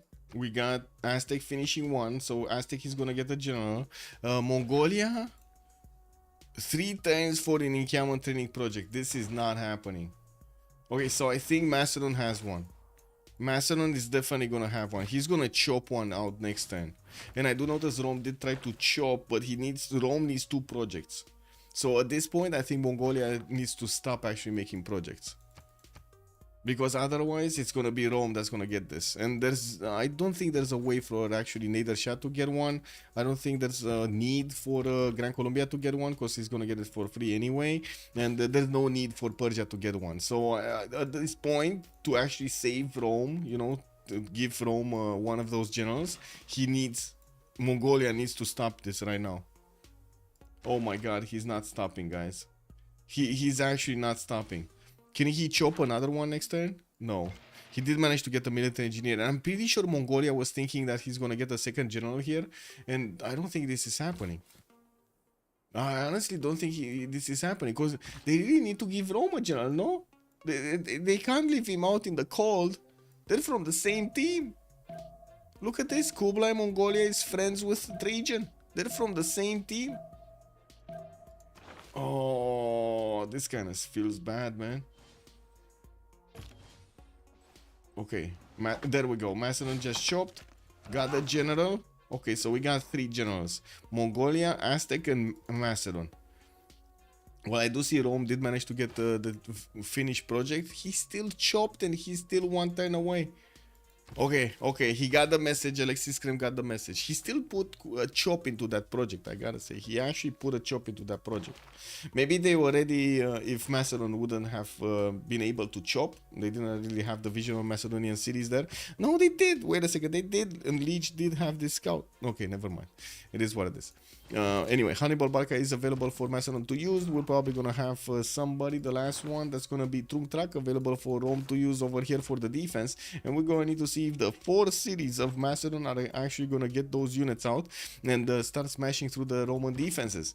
We are also coming very close to the next era, and I do want to talk a little bit about the city-states in the game. We do have Johannesburg here with Singapore for the industry. Looks like Kandy, Nazca, and Jerusalem are gonna be religious bonuses. Valletta with Engazargamu and Preslav gonna get some military bonuses through, while Kumasi and Mohenjo-Daro, we got some culture coming in from them. Singapore, Johannesburg I talked about. Geneva, the only one for science. Well, I do have, I think we talked about this, but I'm gonna say it again. Kandy, Nazca, Jerusalem for the religious bonuses. 3 faith city-states for I guess Harald Hardrada, right? He's kind of the only one that's right now is opening up with holy sites, and I'm pretty sure he's gonna want these. He does have Jerusalem and Nazca quite close to him, so I'm pretty sure he's gonna want those soused early, or at least some envoys in there. We're also gonna need to see if they're gonna manage to get their golden ages. I do see the only one missing a point here is gonna be Trajan. He does have political philosophy next turn, and that's gonna be right on time. I think that's actually 1 turn before. Yeah, that's perfect. That's perfect for Rome. He's gonna get that, and he did manage to recruit Trunk. He's coming back into the game. Where is Geneva? Here. Geneva is to the southeast of Teayo, and I gotta say, Aztec has a lot of Eagle Warriors. I don't know what he's gonna do with these amount of Eagle Warriors, but he has a lot of them. Like, look at this boy. He has 4 Eagle Warriors. Oh my god. Will he actually take Geneva with them? Is this his plan? And do we have more pantheons? So this was religious settlements. This was city patron goddess, 40% towards the first district in a city. Persia is gonna get multiple harbors out with this bonus. One in Zdranka, one in Halikarnassos, while in the capital city he already built his Gavron Plaza first. We do have a fourth city also moving to the east side on that coast. Okay, he's gonna start getting quite a few cities on this coast, eastern coast as well as the western one. Gran Colombia, goddess of festivals, extra culture from plantations, pushing back. He did manage to take care of that warrior from Mongolia. Now he's taking care of the scouts here with his slingers, and he did manage to also upgrade a few archers to help him deal also with the Persian ones. No, that's an ally. That's an ally. That's fine. That is fine. The Miu Miu is just passing through, guys. He's getting a shawarma and going forward. It's fine. God of Craftsman also for the other Persia, for Nader Shah. We do have the Miu Miu here. The Miu Miu? I think it is the Miu Miu. Managing to get his second encampment done from Gordian, while he did start off with a lot of campuses. I do notice he keeps on going building them. With another plus, what is this? Plus 2? Plus 3. Over here to the northwest of Ray, and we do have him also with more builders coming out from the capital city with Moksha established there. Okay, Rome, God of the Forge. Norway did get his religion. That's gonna be Islam with Divine Spark. We talked about it earlier. Choral music and tithe for the extra gold, while he's gonna get the culture from his shrines and temples. And we did have over here God of War and Plunder for Macedon, which I gotta say is gonna give him so many points. Like, we already see him on 4 great general points a turn, and he still has 2 of these encampments to finish, and his basilic he paid. He's like special building, this special building, whenever he's gonna pop out a unit, like a war unit from his city center, boom, he's gonna get some extra science as well alongside with that unit. That's just amazing. Maybe intend to build, to milk the builders. Yeah, maybe that is the intent over here. There aren't that many units though. Like, I guess he does have 2 of them. That's 2 builders, and he's getting another archer. That's 3 builders. Man, oh man. Eyes just going, poo! Oh my god! And that's for sure the play. Can you count how many different luxury resources will Aztec have? And maybe the military city-state below. Aztec military resources Aztec will have? Or are you talking about amenities? Are you talking about amenities or military? Or wait, are you talking about military combat strength or military city-states?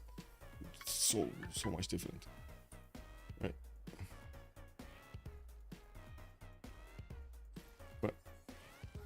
What? Oh, lol. Lol. I mean, how do I X this? Good. Yeah. Anyway, so you still didn't respond to my question, Sandorius. I was quoting, is it military combat strength or something else? Hello there, papas. Good evening, sir, and welcome on YouTube. Also, I think I spoke everything there. Okay, so Alexis Krim gonna get his horseback riding. We do have in the tech side also Jules Forar discovering horseback in 3 turns, and I do see him getting ready with his Gavron Plaza next to his campuses, also getting some more builders. Thank you. Glad to make it. Let's actually take a look at their Golden Age options here. Trajan, we're gonna have him needing to defend against a big, mighty Macedon in the south with 4 cities. He's starting to get his legions upgraded. Kilad is on Drums of War. He does have 11 science with 16 culture. Moksha chosen first. And God of the Forge as a pantheon. He's definitely getting the builders to start chopping out some more units. He will need to get Wallow's Throne also in the city of Rome. That's gonna give him a faster production towards military units and also less maintenance. Very important, the less maintenance.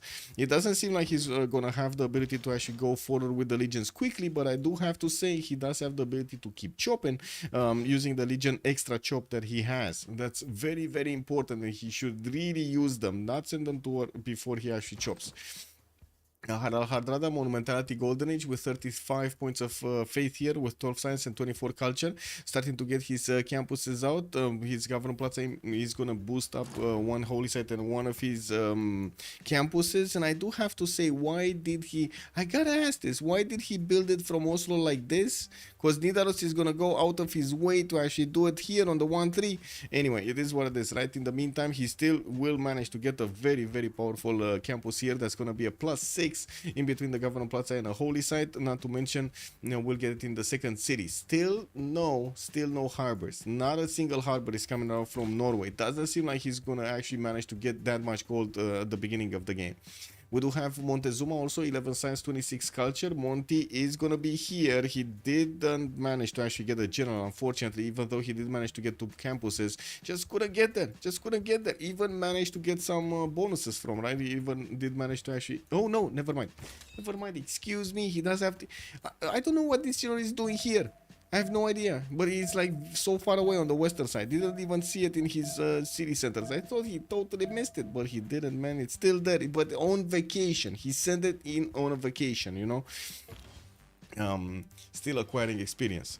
We do have Alexis Kremp, also 13 science with 19 culture, right next to Monty. I do see Mongolia is getting his 4th city out, Karakorum, while he does have a military engineer building up the pathways between his capital city and Karakorum, allowing him to actually move units much faster through this hilly and also riverish terrain. Getting a campus from Karakorum, that's going to be a +2. Ulaanbaatar did build a +3 there with the bananas acquired, or +5 actually, with the geothermal in the mountains and also the rainforest. We do have him benefiting from banana to actually get more food going, and I do see Keshkir did get placed on the western side. There is the Persian scout, kind of nasty looking at that Mongolian city. I do have to say, the scout doesn't see the settler sees the scout, so I'm not sure in which direction they're gonna go, but next turn we will need to see how this is gonna shape up. You do see TRT doesn't actually have vision over that settler right now, but Alexis Kremp has vision over the scout. It's 3 vision. Anyway, let's take a look at Alexander, 11 science and 18 culture, 4 city strong, and it looks like his almighty Sharkidiki might actually get attacked by Rome's Legion. That's going to be a 2-shot on an encampment. That's kind of sad over here if he's allowed to actually get there. And of course, we do have Macedon getting his Hetaris out. These are going to be basically his replacement horses, which do so much damage. They also have a promotion, and they do get extra points from the general if it's going to be next to them. I'm pretty sure first he needs to actually take care of the Norwegian units and then see what he can do against Norway. And there we go. Encampment being taken out. This is so sad. He's gonna take out that encampment with the Basilica Pates in it. That's gonna be so much actually production lost on that single city of Sharkiriki. You know, we do have Norway here also trying to get the scout in. Man, he could have just pushed the general back, no? Anyway, now we're going to need to see how many of these Hetaris can be built in how quick of a time. Looks like Kilad is lashing out, trying to get back on track after his loss at the beginning. With Atridi managing to also get 5 gold a turn with 45 points of production. Doesn't seem like he's that much in the gold per turn. But man, the production, 50% more than Rome. I mean, he kind of has an extra settle, and he kind of has a lot of population. So yeah, this kind of makes sense. Anyway, Simon Bolivar, 3 cities strong, getting 4th and 5th settler out. No horses yet, but I do see he did manage to get a commandant general for free from the switch of the era, while he's starting to actually get his archers towards Candy. I think they're hunting down this Mongolian scout rather than anything else. He does have an archer actually in range of attacking that scout. Maybe he's gonna do it at the last second of the turn. Trying to get one of these horses out from Maracaibo, while he does have archers positioned in front of Karakorum here offensively against Mongolia. At the moment, Mongolia is not flinching. We do have him getting a horse out in 3 turns, but he's not that worried. He's not going to get to reinforce the city of Karakorum properly. We're going to need to see how Jules Forat is going to want to get his next part of the sim going. He's on 18 science and 26 culture, and I gotta say, I don't really see him going on the offense anytime soon. Even if he does have these archers trying to poke Mongolia here, this doesn't look like an attack to destroy. This more looks like an attack to, you know, pillage or something.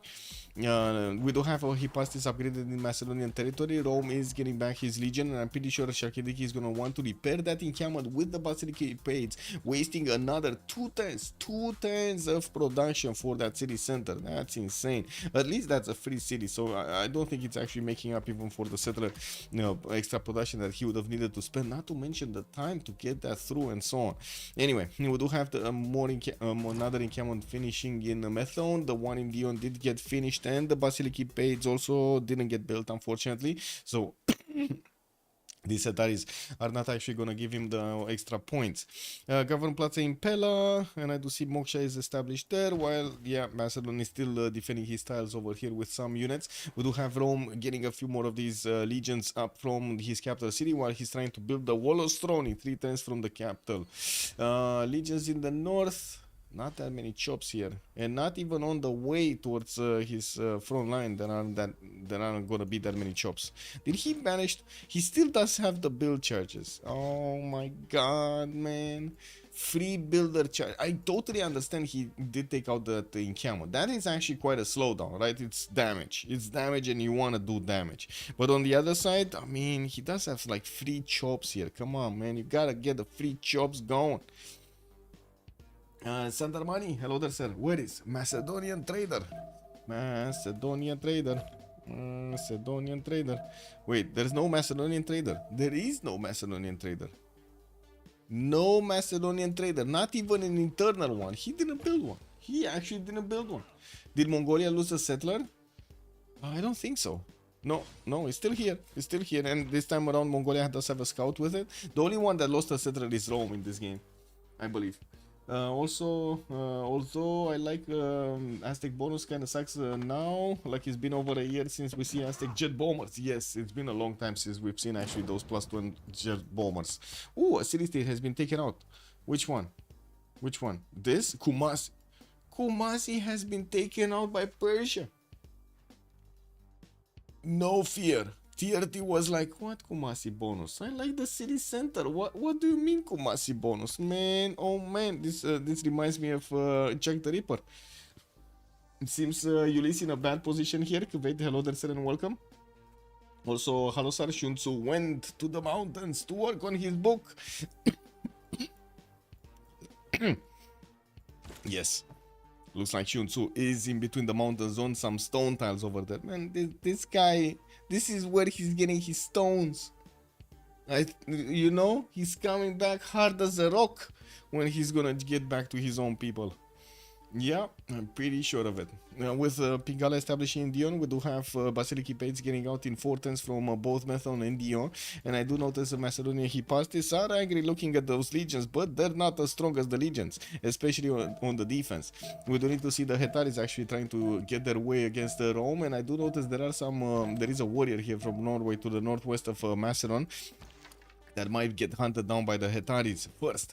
There is also Hannibal Barca deployed to the northwest, not in the middle, so it kind of looks like at the moment he doesn't actually want to pressure that much Rome, but rather actually do something else. Samarkand might be a target, and I do see the Hetaris are actually going for it. This city is starting to get some heavy chariots out, which is going to make it a little bit stronger, but still shouldn't be strong enough to actually withstand all of these Hetaris. And it will be some time until Adrid is going to turn on the furnaces of unit production. He does want to finish his Wall of Strong, he does want to finish his Basilica Pades, and then just turn on production, unit after unit, so he actually gets all of the benefits of making those units with the extra science coming in. Now, Wall of Strong is also going to allow him to get some nice advantages there. Whoa, did Norway just make this much easier to take Samarkand? Wow, he did. I think he did. Is it much easier or is it the same? Kuwait just realized, where's my cool hat? I mean, my cat vomited on it, bro. Like, you know, I'm a very sensitive man over here, and I cannot smell bad stuff. I like just the thought of smelling barf every time I stream, that's just not gonna be a good experience for me, you know what I mean? I mean, I did try to clean it up, but the mental thing is still there. It is what it is, you know? I got some PTSD from Athena barfing on my hat.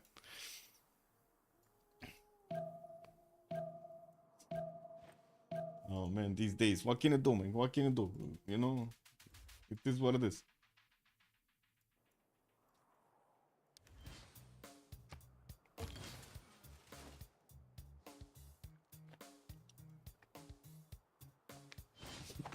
We need a new hat.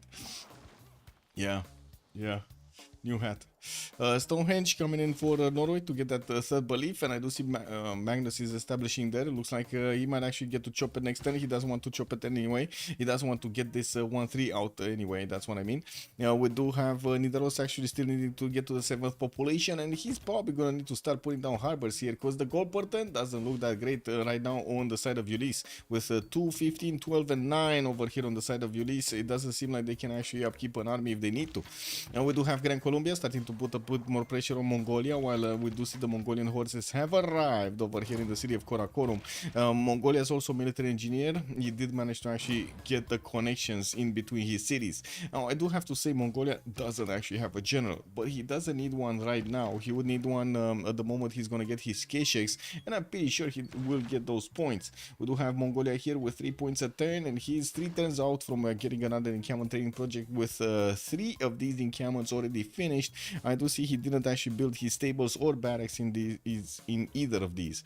Non-freshwater settler from Kokekota on the right side, that's a bit suspicious. He didn't want to settle it in the seas because Persia was there with 2 of his boats, and he might have actually taken down Kokekota in the long term. We do have another encampment coming up from Alexis Kremp in that city center, and it kind of looks like he's getting up for a full out war against his opponent Grand Colombia to the northeast. Getting Pingala in Keshkar in 4 turns with more horses being placed in the bill queues, has another city moving towards the stone tile, and I do see Grand Colombia is just inching forward with his units. I still don't believe this is gonna go through for Grand Colombia, but I've seen things happen, you know, like weird things happening all over the place here, especially that Rome losing a settler. I still don't know where that settler went, to be honest. I have no idea how that settler actually got lost here. Better with barf on the hand than on the pillow. All jungle saying, yeah, I guess so. I'm not, yeah, I'm not saying no to that. Wait, did Macedon just give up? Okay, he gave up on Samarkand. Never mind, he actually made it tougher. It looks like the 2 Hetaris went back to Shalkidiki, but I think it's more about Rome's presence here than actually anything that Samarkand did. We definitely will have quite a bit of pressure from Norway's levied units that are gonna get to flex against Macedonian cities of Methon and Shalkidiki from the western side. But it is time that all of the buildings of production here are gonna finish, the Basilica Page and the Wall of Throne. So I think we should see 2 turning Hetaris. It's kind of 2 turning Hetaris, right? What is it? It's 9 production city. Dion is gonna be 9, and I think with the Basilica Page you get another like what, 2? I think it's 2, but let me double check this. Yeah, it's 2 production, 2 extra production. And how much is a Hetari? Hetari. It's 110. Military. Wait, what is it? This? I think it's 100% discount. No, it's 50% discount. Okay. Ooh, he's gonna need a few more than that.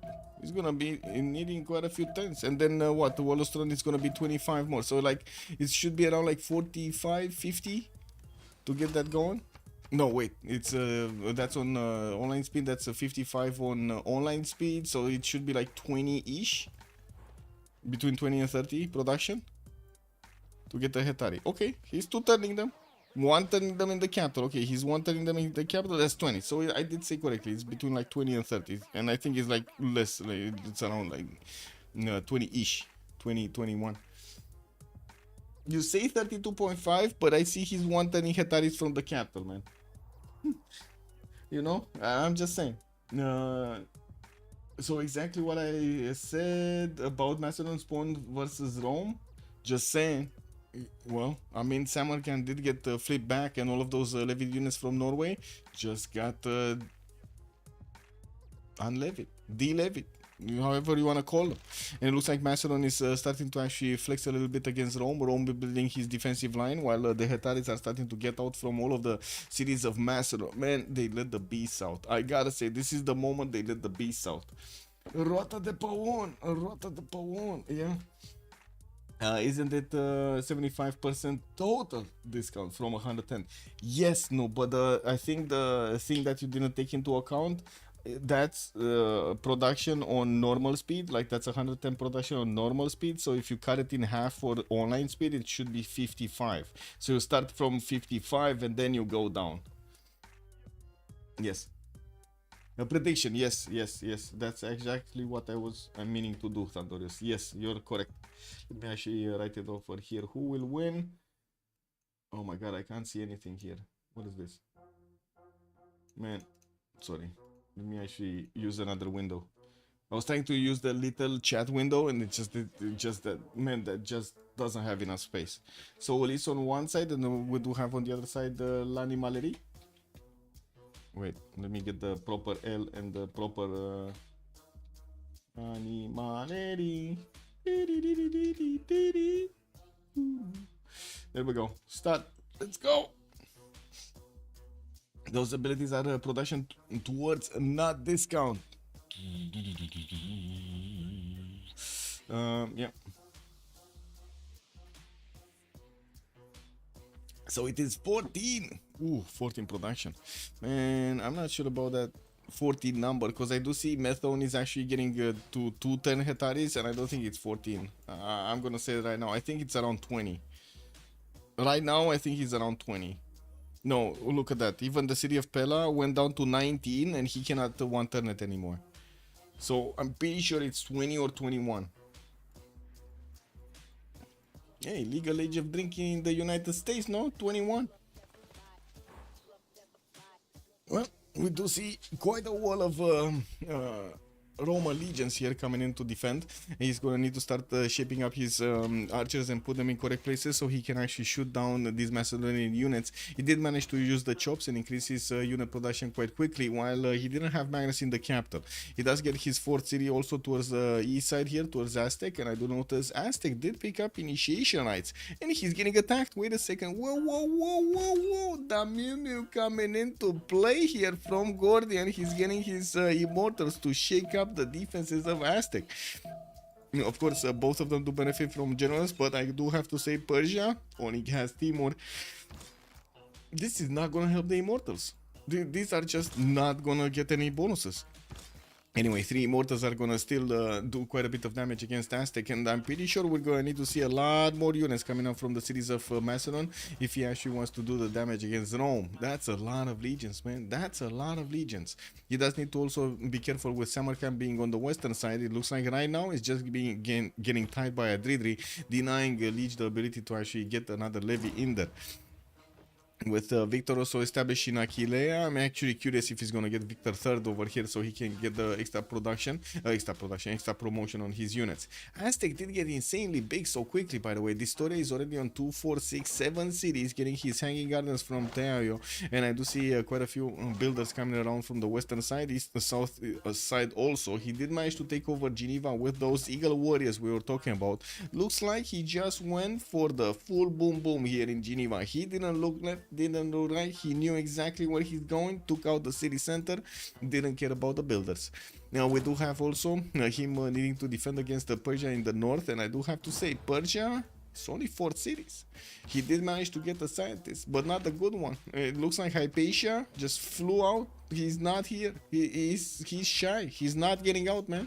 We do need to see him getting some, advices there. And I do see he's gonna get quite a few of these builders out in between him recruiting Hypatia and Aryabhata. We do have quite a bit of science actually on this side, right? 30, 40, we got 46 science and 43 culture on the Mew Mew, while he definitely needs to place some more cities. At the moment, he does have the science to actually go for some form of night attack against his opponent if he would want to, but I don't think he's gonna want to. And it looks like even so, his immortals are kind of dying to these Aztec warriors, swordsmen, actually. This one doesn't have a promotion, man. And we do have a new one just show. Okay, so I'm pretty sure this is kind of attack over there. I'm pretty sure. And what is going on here? Actually, Macedon getting pushed back. Rome is coming in, lashing out against these Macedonian Hetaris, and it doesn't seem like these can actually take the punches. We do have new ones that are being commissioned in most of his cities, while the city of Pella, unfortunately, did drop down. Oh, now it went back up, and it's still 21, and he can't build a Hetari anymore. It's bigger than 21. Hetaris costs 27.5, but you gotta multiply 1.75 to his city production. Effectively, it is 15.7 per city. Yeah, please get games, but again, look, city, Pella, 21, Hetari, 2 tons. Rome settler going southeast again. They definitely lost one. Oh yeah, he definitely lost one here. Yes, he definitely lost one at the beginning. He's getting another one from Rome, and will try to actually make up to the city count. Has quite a bit of territory to settle on the right side, and I guess he's going to need to be careful about Persia trying to put some pressure on him. Persia does have the ability to actually get a night attack, and I'm pretty sure he can actually go through Vredefort Rome's choke point there. I do see also Gran Colombia is attacking the city of Candy, which is trying to actually get an archer out, but there's no way he's going to stop that horse from pummeling into it. And we do have Persia actually trying to settle his cities on the coast on the right side, which will actually how to say, give him the ability to attack into the Norwegian cities later on. Norway here, Leech definitely needs to be careful about this. We got Reina coming in the north. I do see Pingala establishing in Pasagarde, while we do have the settlers, more settlers coming out from Persia. He's gonna be on 2, 4, 6, 7 cities, 8 cities over here, with the one to the north of Zranka, and these 2 other settlers coming in north of west of Pasagarde and southeast of Halicarnassus. This is a terrible city to place, but I'm pretty sure he's gonna place it, right? He's gonna get it there on the wheat tile. It is what it is. It does seem like also these Persian immortals are just sitting around in the forest there, trying to actually throw some spears or some arrows against these Aztec swordsmen, which both are kind of just looking angrily against each other and not doing much. We do see also Pingala establishing Chalco to give Aztec some bonuses. He's already on 32 science with 42 culture, 68 points of production. While Damimu has more science, I do have to say he is starting to actually like the production, and I'm pretty sure the longer it takes, that the difference in city count is gonna be this much between Aztec and Nader Shah. Aztec is just gonna come out ahead with the production capabilities.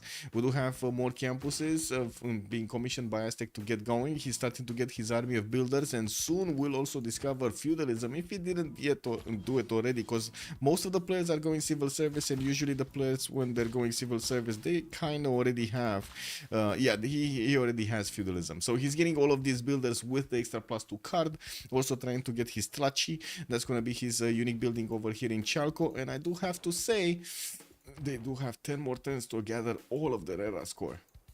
What is Norway doing? He got his third belief, and we do have Defender of the Faith for an extra +3, and I'm pretty sure he's gonna need to use it later on in the game. More settlers starting to get going towards the south by the looks of it. He does have, no, I guess he does have this one, right? This one over here, and he can get a harbor out with a holy side there. That could work. He did manage to get to settle Mount Vesuvius. Didn't actually grab that many tiles, even though that, man, those tiles, all of them look beautiful. He doesn't have the gold yet. He didn't actually get that many harbors, and that's, I guess, right now the weakness of this settler right here. We do have Liege with only 23 gold a turn. Definitely still needs to get his harbors out, and will need to actually get the gold generation going for his teammates to actually benefit from it, especially when they do need to upgrade stuff.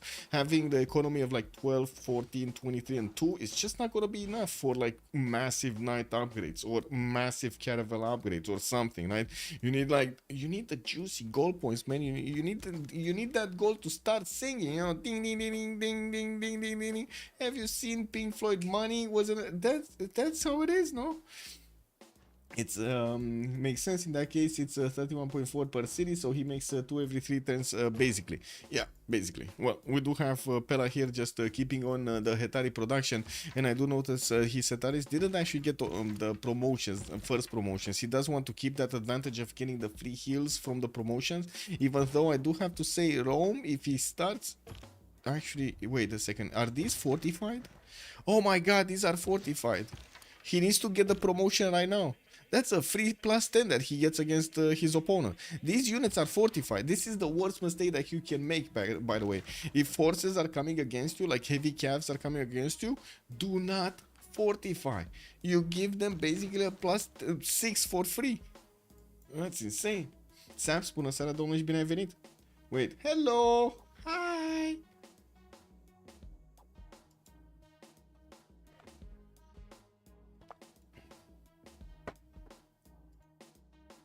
Wow. Shift E, hello there, sir. No Magnus on that Persia. Has the meta changed since I watched Civ? Well, to be honest, the meta is ever changing, especially with the new bonuses from BBG and also the player preferences. They did figure out some of the bonuses are working better than others, and it looks like Magnus, not really the favorite as the first one to pick. We did have Moksha actually in the majority of the situations being picked, which is kind of surprising because we're in the French community and like we're watching a game from the French community, and they do really like Liang. Liang first opener is just like so preferred over here in the community. But anyway, we do have crossbow technology here from Macedon. Looks like he did manage to get a lot of science coming out from his Setaris, because he's getting there much faster than Rome. Still 5 turns for Killa to get to his crossbowman technology, while I'm pretty sure we're gonna have here Macedon managing to do the damage there. Alexis Kremp is saying sorry to Jewel Art. What did happen over here? Alexis Kremp to Jules for Art. Jules is Gran Colombia. Wow. Gran Colombia is not messing around. He's not messing around. He got the walls up and he's trying to attack into the walls, I mean. While Mongolia did manage to get his horses out, it looks like he did lose a tile that he could have actually used for the defense here. The military engineer is still working endlessly to actually build these pathways, and I do see Mongolia. He's getting his campuses pillaged, especially the biggest ones over there. That +5, not there anymore. We do have him with Magnus establishing Kokekota. Persia is still sniffing around the city's borders of Kokekota from the water. While I do see Reina is establishing Ulaanbaatar there. Doesn't seem like he's actually going to get that going towards anybody. We do have Persia. Ooh, the other one, Tamil, getting his heavy chariots out. And I do have to say, on this side, they have the money. We do have, okay, -2 gold on Adredi. We can understand him. Lots of units, lots of pressure. Jules for Art, 31 gold. Tierti, 52 gold. And then we do have Damimio on 15. Looks like they will manage to get their coffers filled up with enough gold so they can actually push into the Aztec defenses. Aztec still has a general, and of course the Knights will receive the bonus of a general because Timur is going to give the bonus to the medieval Renaissance units. We do have Tierti here getting mathematics. Still no upgrade button on this heavy. He does have the upgrade button. He could actually get to upgrade Knights. Is he gonna start upgrading Knights? Aztec, what is Aztec? Aztec is getting mathematics. He's not even close. 40 science, 54 culture. Swordsman, I'm not sure if he's that close to actually. I mean, I guess he is, right? Mathematics is right before military tactics or whatever this is called. Yeah, it's mathematics and then military tactics. So he's going towards his men at arms. That's not that quick. That is not quick. If he's not switching military tactics right now, 3 turns to get mathematics and then another 3 or 4 turns to get military tactics. It seems like a lot, don't you think? That's a long time that Persia is going to have an advantage. And I do have to say, Rome here is starting to send a few of his horses towards Persia. These are fast units and they're going to get to the Persian defenses quite quickly. While we do have some crossbows also coming around here from Persia to get the defenses up and maybe put some more pressure on Aztec. Looks like new legions from Rome. Macedon again, making his line of Hetaris here, zigzagging it. This is not the way you do it, but you know, it is what it is. It's not like he can actually perfectly do it on the diagonal here. It's kind of, you know, the map, the hexes is not gonna allow that properly. Are not gonna allow. Actually, you can do it like this, right? But it's a bigger X. Anyway. Gran Colombia getting through. Not getting through. 7 turns for the next one. We do have the other Persia, Cyrus, also starting to get his commercials out, and harbors. He's gonna start actually getting quite a few. Oh my god! Oh my god! I have never seen Varangian with 0 admiral points at 1047. Have you ever seen Van Engine? I gotta ask this. I gotta ask chat right here, because right now I don't know what to say. I don't know what to say. I need the opinion of chat. Have you seen Norway with 0 admiral points? 1050. Yay or nay? This is a very simple question. And I'm gonna put new meta also, because you know, like that always needs to be there. New meta. It's always new meta. Okay, what do we have here? Gran Colombia getting crossbows out, also pushing quite hard Mongolia, but it's fine.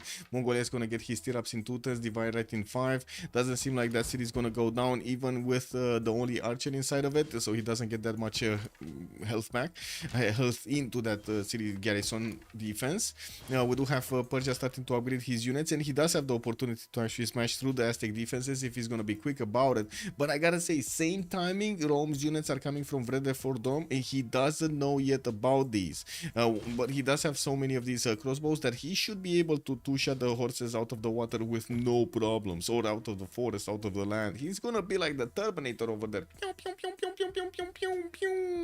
They're not gonna have a chance, man.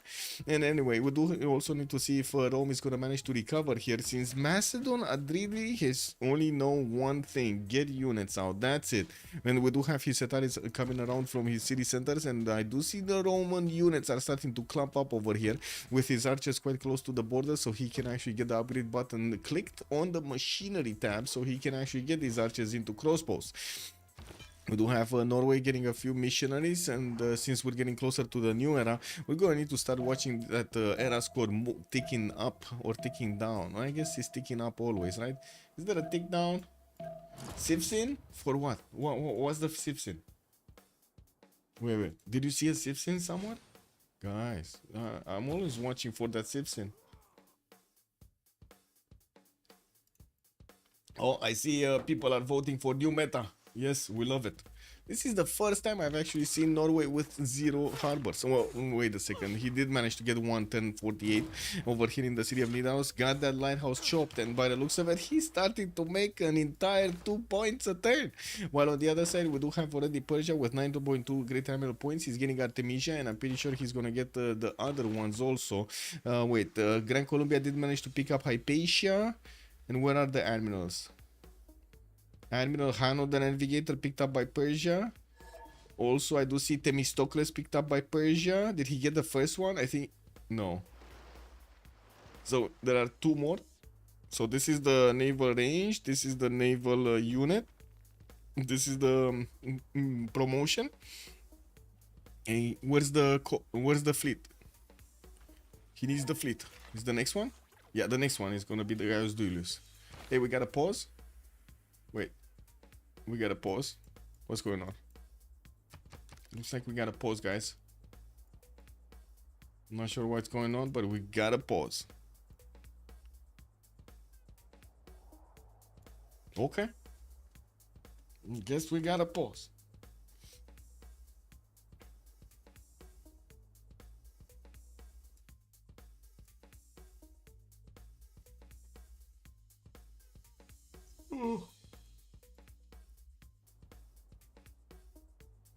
Wait, is there more drama in CPL? I don't think so, no? Hey, but where is some CivFR drama?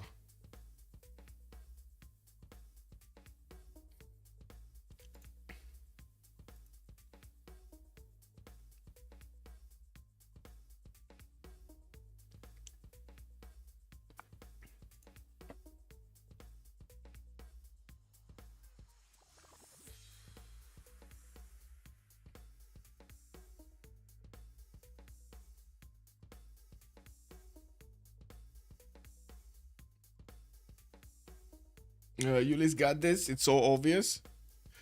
I don't know, man, because Landi Mareri getting these out everywhere. But this story is getting so big. This story is getting, I gotta say, so big right here. So big.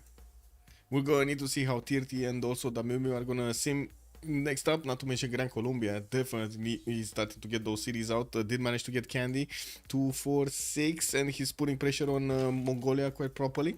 We also will see Persia putting pressure on Aztec, trying to actually slow him down. He does get the 2 shots on his swordsman. Biramak, does Rome die to Macedon printing timing? That's a very good question. If printing is actually gonna smash through Macedonian through Roman defenses, we'll see. We'll see. Biramak.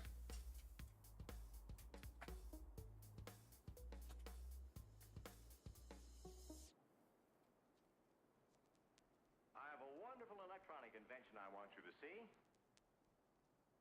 Show you.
Boom, boom, boom, boom.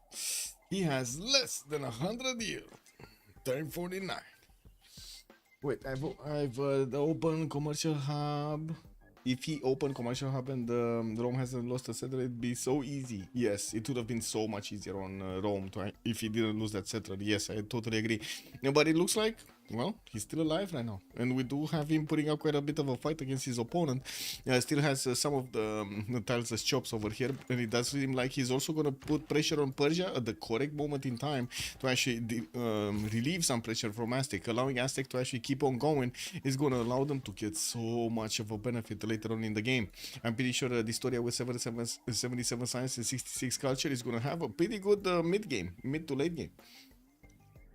Talking about Kublai not getting I mean, he did get a general, but then he converted into a military engineer. He's getting some value out of the military engineer, and I do have to say he did try to get the second general, wanted to actually deny Macedon, but he just couldn't in time. And I do have to point out his timing is usually at the Kishik moment, so stirrups, so that's going to be medieval units. So if he actually guess what? He did already get El Cid. That's going to be fine, no? That's going to be totally fine. Yeah, he opened up 3 encampments. And now he's getting his orders. I mean, to be honest, this is kind of like, you know, I would say, basic procedure over here in Mongolia.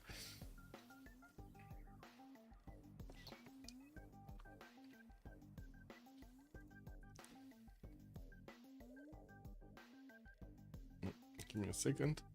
We're still waiting for the Ulyss to put the plus for the being ready.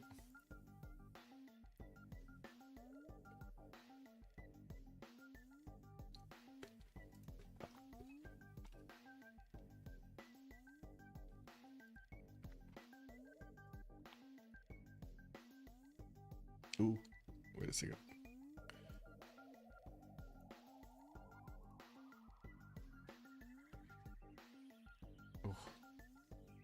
Oof, that was close. Anyway. Okay, there we go. Unpause. We got the unpause going. Good evening, Zadap. Hello, Desert, and welcome back. Yeah, what do we have here? We do have Persia getting his commercials next, and I do see Diplo Quarters there. He's starting to get a few more night hard builds, and I do have to point out we're coming very close to the next era. He's upgrading most of his units here, 5 turns away from the next era, while I do see Trajan is dibbling in his Dark Age. We do have him on 37 out of 40 points. Probably will not get it. I don't think he's gonna get it. Yeah, the Hetaris and Macedon are starting to get very numerous here, and I'm pretty sure the archers are going to be prioritized over these legions. He can do the triple shots, but I don't see him actually smashing down the legions low enough, and I'm pretty sure these legions are... Gilead is going to be itching to actually promote these as soon as they get the promotions. Now, we do have also... some of the legions actually getting the 45 bonus, and unfortunately that's kind of a no-no. That is kind of a no-no. But anyway, there we go. One of these legions just fell down, and we do have these Macedonian crossbows managing to do the hard attacks first against Gilead, while Gilead is going to get his machinery out next turn. Liege, he did manage to definitely get his golden age here, 72 points out of 57, starting to put down a few more harbors, trying to get them with as much adjacency as possible, using of course the holy site extra adjacency that Norway does benefit from, while we still have some cities that really need their 7th population. He's starting slowly to actually get the admiral points, and this is going to be a long climb back to actually get over the Persian already 4 admirals that he got, not to mention the amount of points, 10.3 points coming out from Cyrus Persia. Distoria did secure his golden age, and now I do see he did manage to also get his man-at-arms. So yes, we did actually get a confirmation here. He did not only manage to get what was it, mathematics, but man, he got very quickly to military tactics, so very nice from him. He did manage to upgrade his men-at-arms right at the time as the Persian knights were starting to get to his city centers, and of course I do have to say he did also manage to get earlier. Shunzu was a great general. This also gives bonus points to these men-at-arms, and we're going to need to see if they're actually going to get pushed back. I do also notice these knights don't really have the punch they need to actually two-shot one of these men-at-arms, so it's not going to be that easy to actually get through the defenses. It looks like this will be attack over quite soon. We're going to need to see if these crossbows are actually going to do the damage here. I kind of doubt it. They only have vision from one side, and as I said, these men-at-arms can actually take quite a few hits.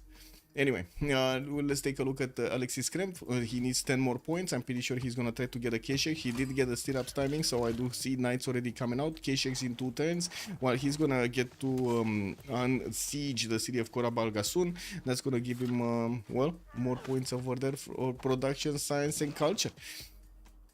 We do have Aztec just replenishing the units with new ones on the front line there, so he doesn't actually leave one of his borders unchecked, and it's going to be fine for him for the foreseeable future. Next up, Andridi did manage to secure his golden age, pushing harder into Rome. Looks like he's managing to get next to Arretium, and he is starting to get so much more damage against these legions right now, with so many Hetaris just running around everywhere. Looks like also his crossbows are moving forward. Getting these legions out of position is allowing him to actually do more damage against them, since they do not have have that extra support bonus that they would have had. Not to mention, well, moving out, no fortify anymore, even though the Hetaris do not have the level 1 promotion for charge. I believe charge is called the promotion. They will do a lot of damage against the legions. Now, with also Jules Forard, 4 points out. Let's actually see if he does manage to get this going. He did try to push into Mongolia while Mongolia pushed him back. Now crossbows are fighting knights, and of course we're going to need to see when the K-Sheks come out from his side if they're going to turn the tide of war against Gran Colombia. With Gran Colombia starting to actually chop some catapults out, he really wants to take Karakorum. He does have a banana tile that he can lob some shots against Karakorum, and I'm pretty sure he's going to try to position his catapults over there.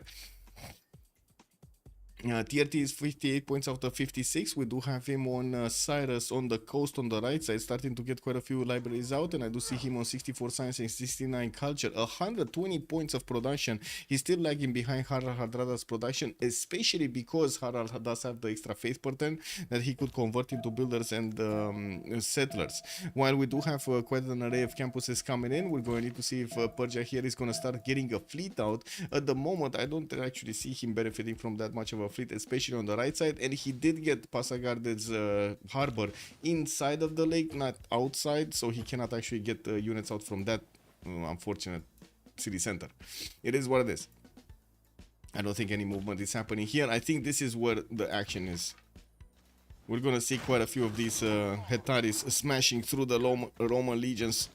And I think that he's gonna try to trade, but to be honest, I think that is a pretty good trade for Macedon, right? That looks like a very good trade for Macedon. Even if he loses a lot of Hetaris, he's just rebuilding them quickly.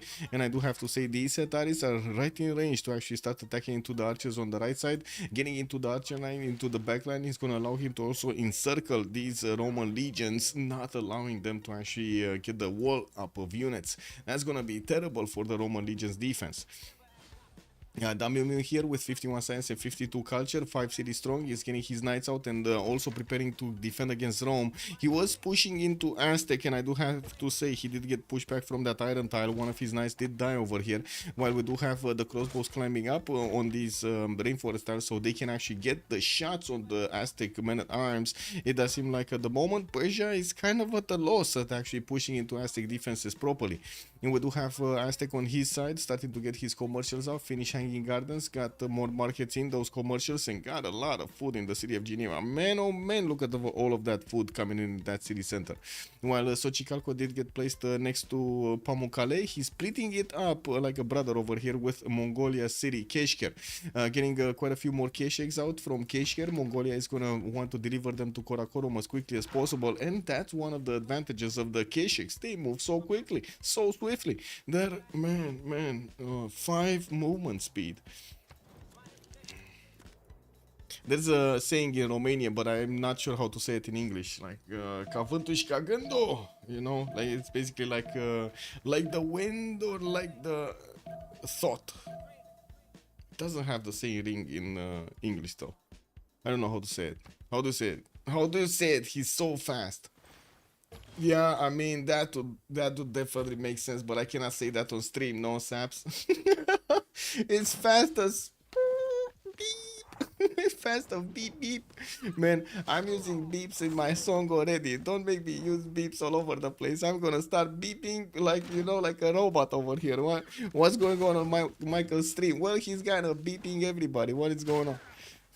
Anyway, we do have Macedon here starting to actually get the attacks going, breaking the line of defense of Rome. Since Arretium has been settled, I do see Norway is also sending some berserkers to actually pick up the slack over here of these legions, and they're gonna show them how to do it. Now, we do have Macedon also starting to wrap around the units on the left-hand side of this. Oh my god, 5 units. That's gonna be bullied, man. That legion right there didn't stand a chance, man. Didn't stand a chance. 3 units, 4, 5 units were attacking into it. Whew. Anyway, we do have Macedon also trying to see what's going on in the other cities here of Rome, what kind of units they're getting, and what kind of defenses they have there. While in the main cities, he's just building Hetaris from every one of them. I do see a crossbows coming out from Shalkiriki though, so you know that's one different one. Erascore. Okay, Damiumio got it, TRT got it, Jules Foral got it, Dridri got it. So we got 4 golden ages on one side, while it looks like Rome is gonna go dark here. He's 39 out of 40 points, and we have only 110 for them to actually make a choice here. No, the other ones did manage to get to the golden age, including Mongolia. And I do have to say Mongolia here is starting to actually do a lot of damage against the Grand Colombian units. Even if the catapults are coming in with K-Shakes, he should be having enough strength over here to push back any kind of attack on Karakorum, and also be be on point to actually push back altogether Gran Colombia into his cities. If Gran Colombia doesn't get more stats out, he's only on 53 and 44, this is gonna get terrible. I don't think he's gonna get to his Llaneros, his unique units. I don't think he's gonna get to that heavy cap to military academies. That seems like a long way to go. And it looks like Persia did manage to actually get to attack into one of the Manhatans and took it down. While he did lose a unit of his own, we do have the crossbows actually starting to get behind these rivers so they can defend themselves much better. While I do notice in the north, the Rome's attack did get a bit of attention from Persia, but not a lot, and it doesn't seem like at the moment he's actually doing damage to Persia. Hetaris from Macedon are definitely starting to sink into the Roman defenses here, almost getting to the archer line. While we do have new legions coming in from the north and the east side, it looks like Macedon is trying to snipe one of the traders. He's not getting there. Where is the trader?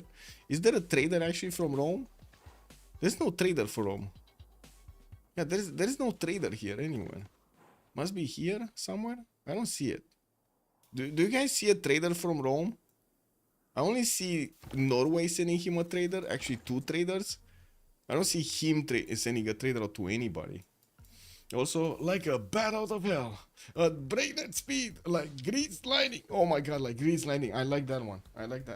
It's pillaged, I guess. Maxnack, good evening, sir. Yeah, it kind of looks like it's pillaged. I don't know. I guess he either never built one or it got pillaged. One of the two. Maybe he already pillaged the Rome trader. Yeah, maybe.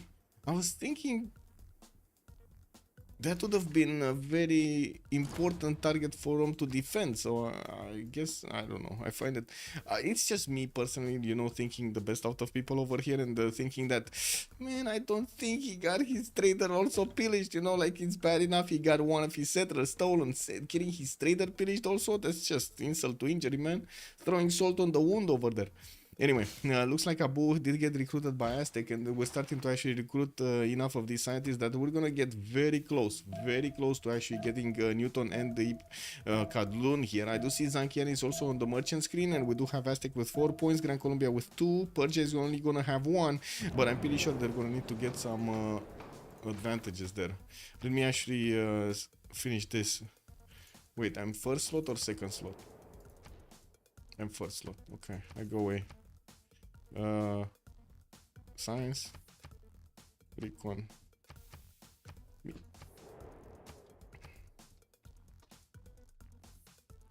Wait.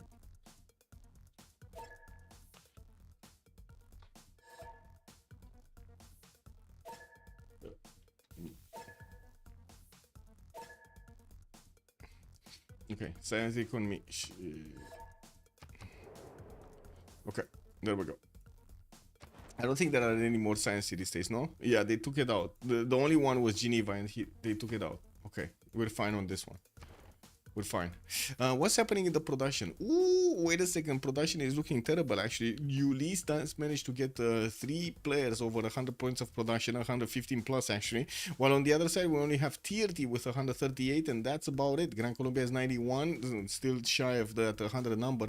And the Mumi is going to be 87, again, still shy of the triple digit. We do have Adridi with 63 points of production versus Rome's 47, and they still fight over here for, well, the dear life, I would say. Yeah, they're fighting for dear life. We do have Macedon managing to get that only General Hannibal Barca. Why, I gotta say, he's making a lot of points. 12 great general points. The next one is extremely expensive. 305 points he needs to actually pay to get to one of those generals. And we did have also, wait a second. Where is Oh, it's this one, right? Gaius Dulius managed to get recruited by Persia, and I do see Himerius is going to be the next one, while Persia is making 10 points. Norway is still on 3 points. He's definitely going to need some admiral projects, and I do see him actually getting the harbor shipping projects out from Nidaros, while Stavager does have his 10 population coming out next turn. He might actually put out a harbor here in the third ring. I think he will put out another harbor from Stavager. Hopefully. Is he holding hope over here that we're actually gonna get a naval fight? I think we're gonna get a naval fight, boys. Okay, Macedon moving forward his crossbow online so he can start doing the initial damage against the legions, starting to attack into the middle here, and it looks like the Hetaris will not actually get a target this time around. This one did promote or something because he lost all of the movement, and this one just doesn't have enough strength to attack into. While he's starting to actually stretch the line on the right side, it looks like the Roman legions are losing the point over here, losing the numbers. That would be a problem, especially with the crossbow's extra ranged attack. These legions are taking quite a bit of a beating from those units. We did have Rome staying in Dark Age, and the question is he actually going to manage to get Twilight Valor in? He will, so these legions are going to have an extra +5 on them. This is going to be much harder to actually get to push into in the next part of the game, in the next era. Harald Hardrada did go for free Inquiry Golden Age, and we do have him starting to buy out quite a few heavy chariots from his cities, while I do have to say, in the resolution of the World Congress, we did have melee units losing 3 combat strength. Oh my god, that's the legions right there, man. That's the legions right there. Not only the legions, but also the Aztecian men-at-arms are gonna lose that -3. The 3 points of combat strength. Yeah, they just lost it. It's still not gonna be enough for the attack of Persia to actually get through, though. I don't see it being enough. Oh well. We'll see if Macedon is actually going to get his way against Rome here, slowly but surely. While I did notice Norway is actually starting to buy out some heavy chariots with his faith generation. He does have 170 points, 168 points to be exact here on Harald Hardrada, while his free Inquiry Golden Age is also only 79. I do see Tiert is 89 and 97 with a pen, brush and voice. It does seem like at the moment Persia, on the other side, Cyrus is better prone for the next part of the game in stats. We're going to need to see how things evolve here, and I do have to say Liege does have the challenge of needing to make land units as well as how to say, coastal units, like naval units at the same time. This is not going to be easy for him, even if he does have the extra faith pattern and everything. Yeah, like a cheetah who just smelled its own butt. Woo! That's quite a sight to see. Wait, Rome still doesn't have the expos? No, he doesn't. He actually still doesn't have the expos. The technology printing going in 12. Wait a second. He should have the expo button. I don't think they have gold. Like that's kind of what they're missing. Liege is starting to actually pump out 81 gold. We got Distorion on 47 and Lexing Scramble on 15. While on the other side, Tierti is making more than all of them combined. He's on 152 gold a turn. Adridi did go for Drums of War this time around with 19 science with 21 culture. He's basically just all-inning into Rome. That's usually what Macedon likes to do over here. And we're going to need to see if his units are actually going to stand tall against the Roman defenses. There's a lot of trades happening over here, and he definitely needs to keep up with the reinforcement line. He's getting his Setaris and also intelligence agency out in 5 turns in the city of Pella, while Methon still needs to actually choose a production. We did talk about Liege, Distoria, 90 science, 85 culture. We do have him getting Colosseum in the city of Chalco. That's going to be a 1, 2, 3, 4, 5 city Colosseum here.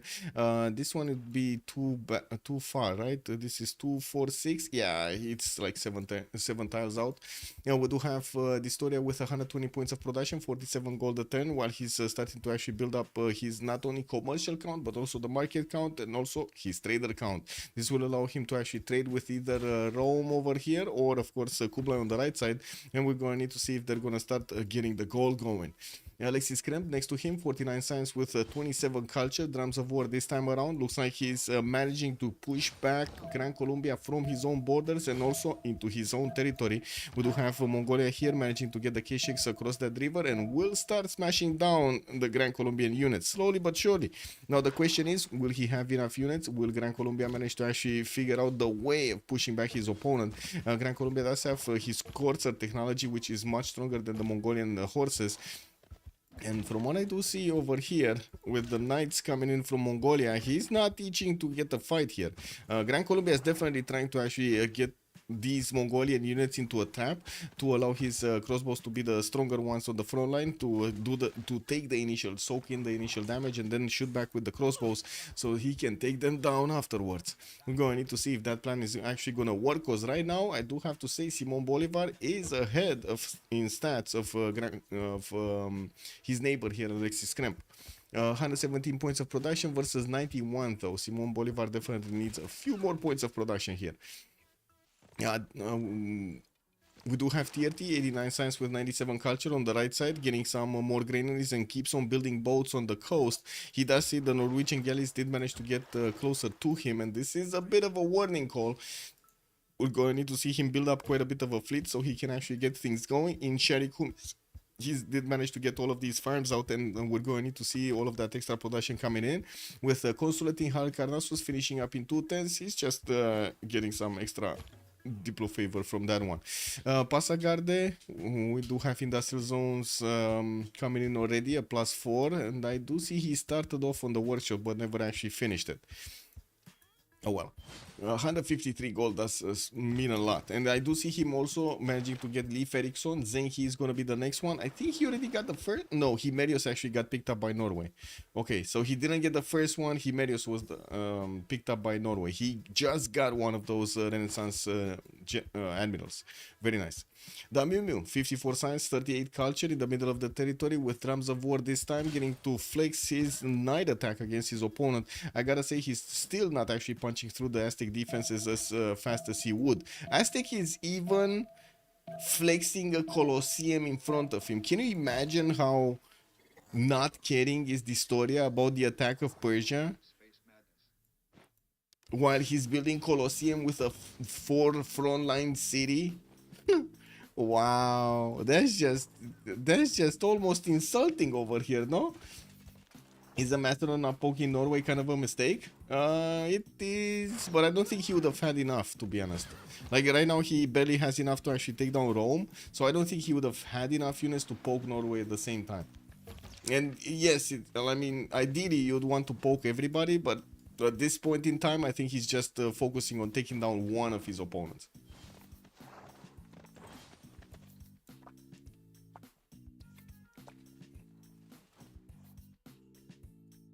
Okay, we do have Persia also sending some knights this time around to the western side. I think Rome actually kind of did a boo-boo, showing Persia that he could actually get attacked from the western side. He showed Persia basically he can also attack from the western side, and now we do see the knights starting to get through the one-tile chokes I was talking about earlier, and they're gonna get to the Roman cities. I'm not sure if Rome can actually get out of this. He's trying to get more legions. He does have Ravenna in a place that it's kinda, you know, could be defended by Aztec, but I don't know if Aztec is actually going to get units there.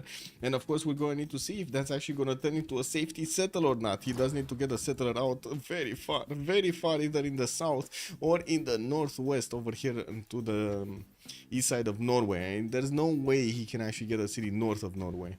I guess this one, but nobody's going to get there. And that city can still be attacked, right? So there's no safety settle here at the moment for him. No safety settle west of Macedon, no safety settle east of or north of him. His only safety settle is going to be here, like south of Aztec. That's probably going to be the safest way to actually get to, but that's such a long way around. There's no road connection between Ravenna and Texcoco. There's no road connection between Ravenna and Teotihuacan. And the settler moving through like all of this forest, rainforest, hilly, and also river filled terrain is just gonna be massive. Okay, let's see if the next turn we're gonna have actually Rome falling, because we do have the Hetaris and these crossbows that are doing a lot of damage. The walls are still going up. They're not gonna fit. Oh, the chop goes through, and it looks like the Roman Legion managed to come in clutch. We do have the walls getting cut down from a banana. I mean, that kind of makes sense, you know. You got a big wall made out of bananas right here in the city of Rome. That kind of makes total sense, no? All of the bananas jump together. I'm surprised Macedon did not take Samarkand for production bonus that smells like a Civ6. He did try, but then Samarkand got walls and he needed to actually focus his efforts on Rome. I do have to agree, the production bonus would have been amazing. Yeah, we do have Persia coming in, crossing the river here, and it looks like he's gonna get closer to the city of Aquileia, which at the moment does have a spy from Persia in it. He sees what's going on in that city center, and he knows there's a single legion actually defending that. Now we're going to need to see Ravenna's legion where it's gonna be deployed, but I'm pretty sure he's gonna try to get quickly, you know, as quick as he can with all of that armor on him to the city of Aquileia. Now these Persian knights will have the horses to come around, and they can actually hit Cume quite easily. There are no units actually defending that city center.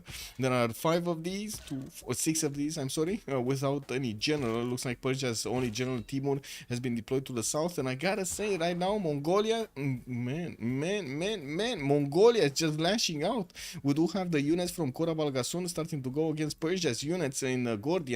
And this is scrambling Persia to get a defense out to the southeast of his empire, because it looks like at the moment Mongolia's units might actually overwhelm his opponent. These crossbows are not safe from the Keshiks, man. These crossbows usually die so hard to the Keshiks. You see the Keshiks extra 50 strength against crossbows 32, while on the counter the crossbow is 54. The Keshik is still gonna be 48. Very strong unit. Very strong unit. Also, Astos Damiani. Jack the Ripper is not playing in this one. He's still playing, but he's not streaming. Actually, I'm not even sure in which team he is. Let me actually... Can I find that out? I think I can find that out. Give me a second. I think I can find out if he's in a team. He must be in a PL team somewhere. And I'm pretty sure he's playing right now. Isn't he playing right now? No. We got Hush the Donkey. Oh, maybe Hush is streaming. You know, he's kind of up there with Jack. Funny dude. Let me see. Is Hush streaming? Yeah, look at that. Look at Hush. What do you mean? Look, I give a shout out. Let me see. Gladly. Shout out Hush the Carry. I think that's yeah, there we go. Go watch Hush the Carry. What do you mean? Biggest teamers over there with Andro, with Waynes. We got Detective Baby Legs. Love that name, by the way. Hans Devries Felier, I think. And what's a buzz? Oh my god, that's that lobby right there, man. That lobby right there. My brother OnSpot, what do you think about the Herzog situation? Octaviani, good evening, sir, and welcome. I think it's kind of unfortunate that first of all he shared the private information. Second of all, he's trying to climb on my back, on my own name, throwing basically shit at me because I don't know how to say it otherwise, to get views, to get money. That's basically my 2 thoughts on it. It is what it is. You know, that's how it is in streaming, no? Sometimes you get farmed, sometimes you farm other people. It is what it is. I don't really like to farm, actually, other people. Yeah, it is what it is. Minamber, good evening. Bonsoir, monsieur, bienvenue. Blackmail? I mean, he's trying, but he actually needs to have something to blackmail. You know? Anyway, we do have crossbows coming out from quite a few cities here from Rome, and we do see the Macedonian Hetaris did manage to punch through the initial defense. They are starting to chew through the defenses of the walls, but I'm pretty sure... catapults are going to need to come closer. And with the Norwegian units coming to save here, we do have quite a few knights that are going to start smashing through the Macedonian units, making them much tougher to actually handle here, and also keep up the attack on Rome. We do have knights also from Macedon that are coming around Harbil from Chalkidiki and his other cities, and we're going to need to see how things are going to shape up.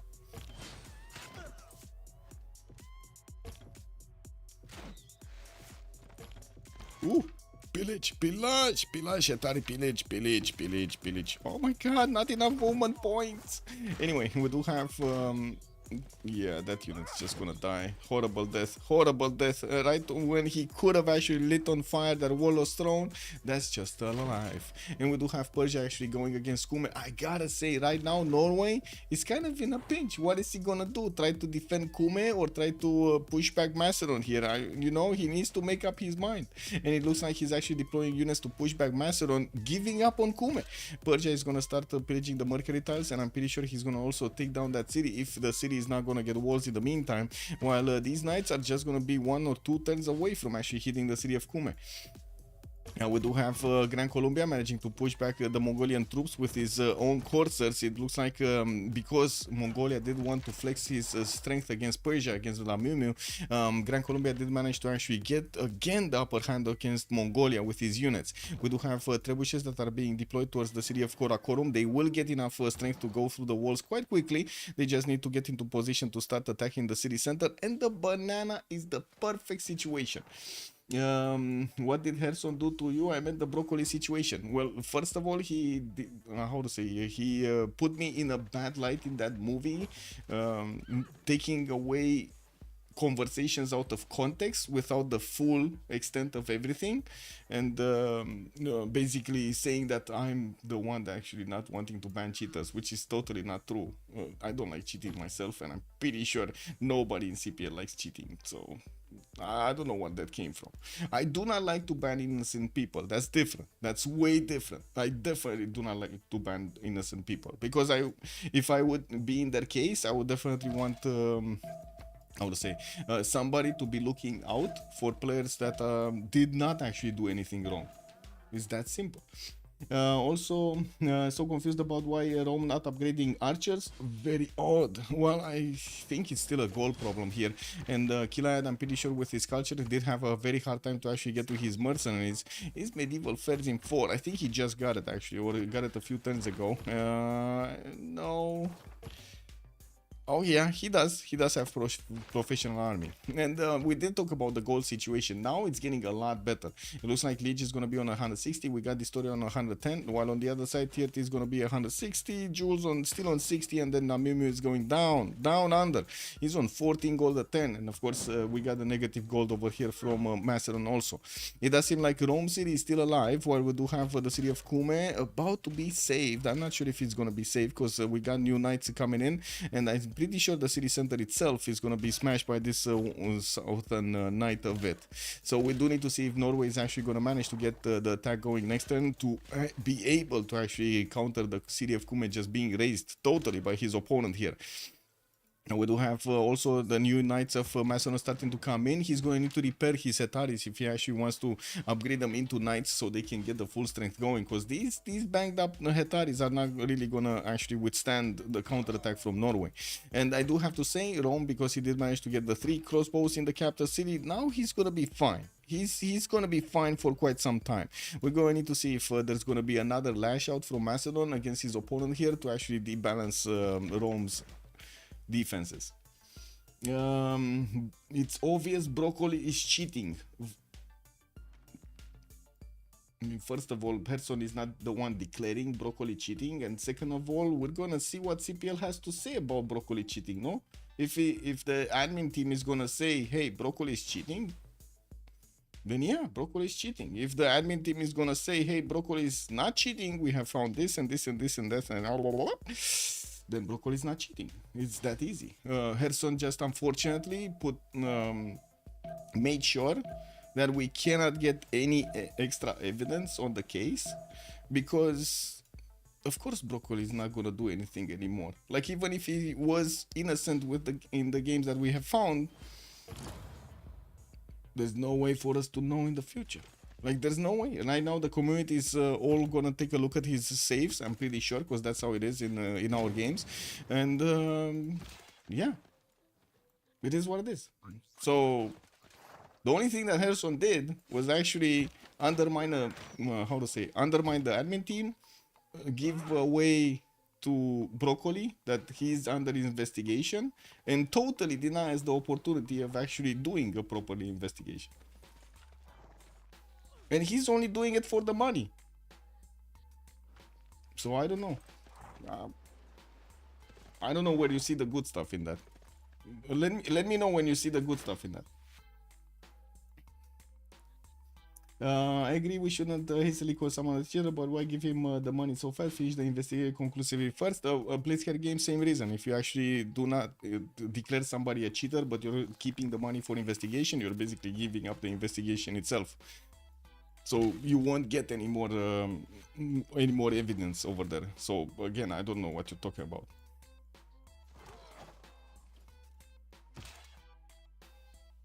And can you imagine just being under investigation, being a requirement for not letting somebody into a tournament? Can you imagine a little bit how that would go?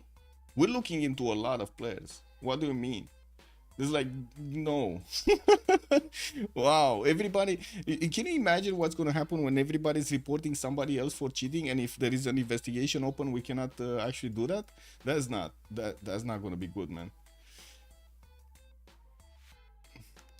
It's the same thing. What do you mean, BlazeCat? It's the same thing. You still give away. Also, Shifty Fly, how sure do you want to be that someone is cheating to ban them? I mean, I don't think you can call that proportionally. 80% or 99% or 99.99%. It's gonna be a common call between the moderators to get on the same track. Also, Aromos live. Good evening, sir. Talking about moderation on competitive stream. Yes, Aromos, we get this. Yeah, I mean, it is what it is. And also, yes, withholding prize money without proof of cheating is kind of stupid. Yes, it is.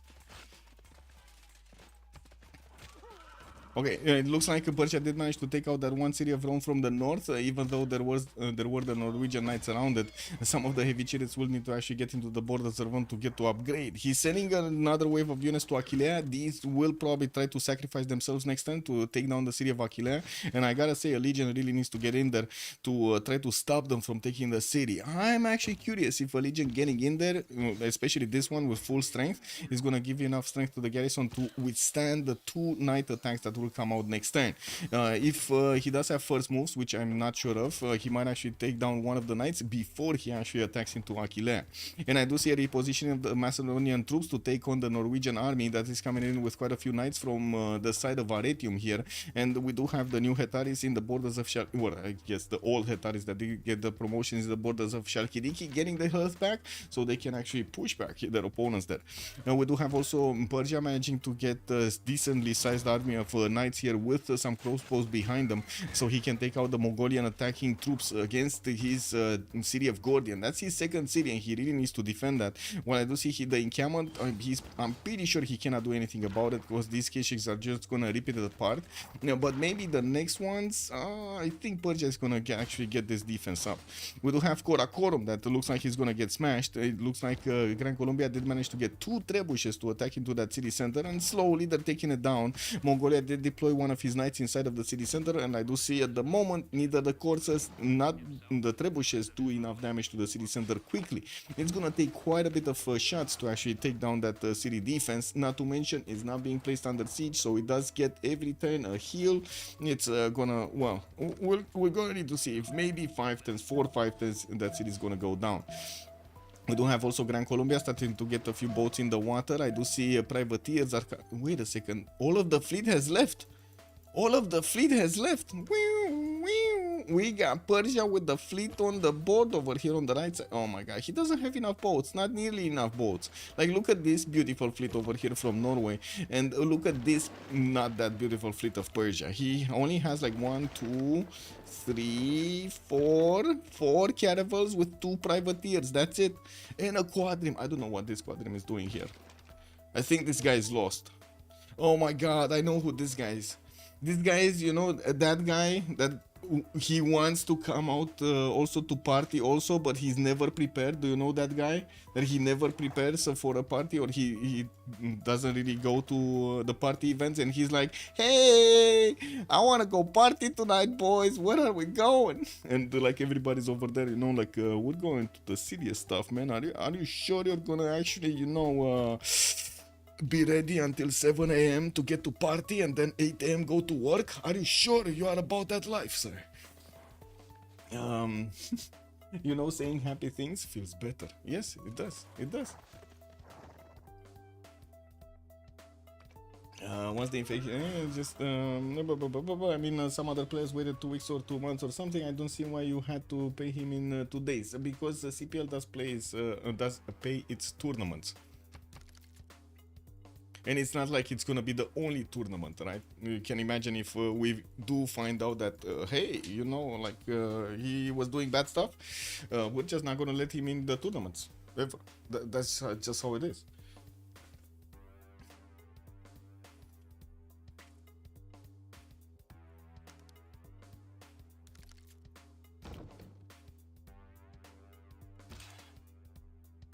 Nobody condones cheating, but it needs to be proven.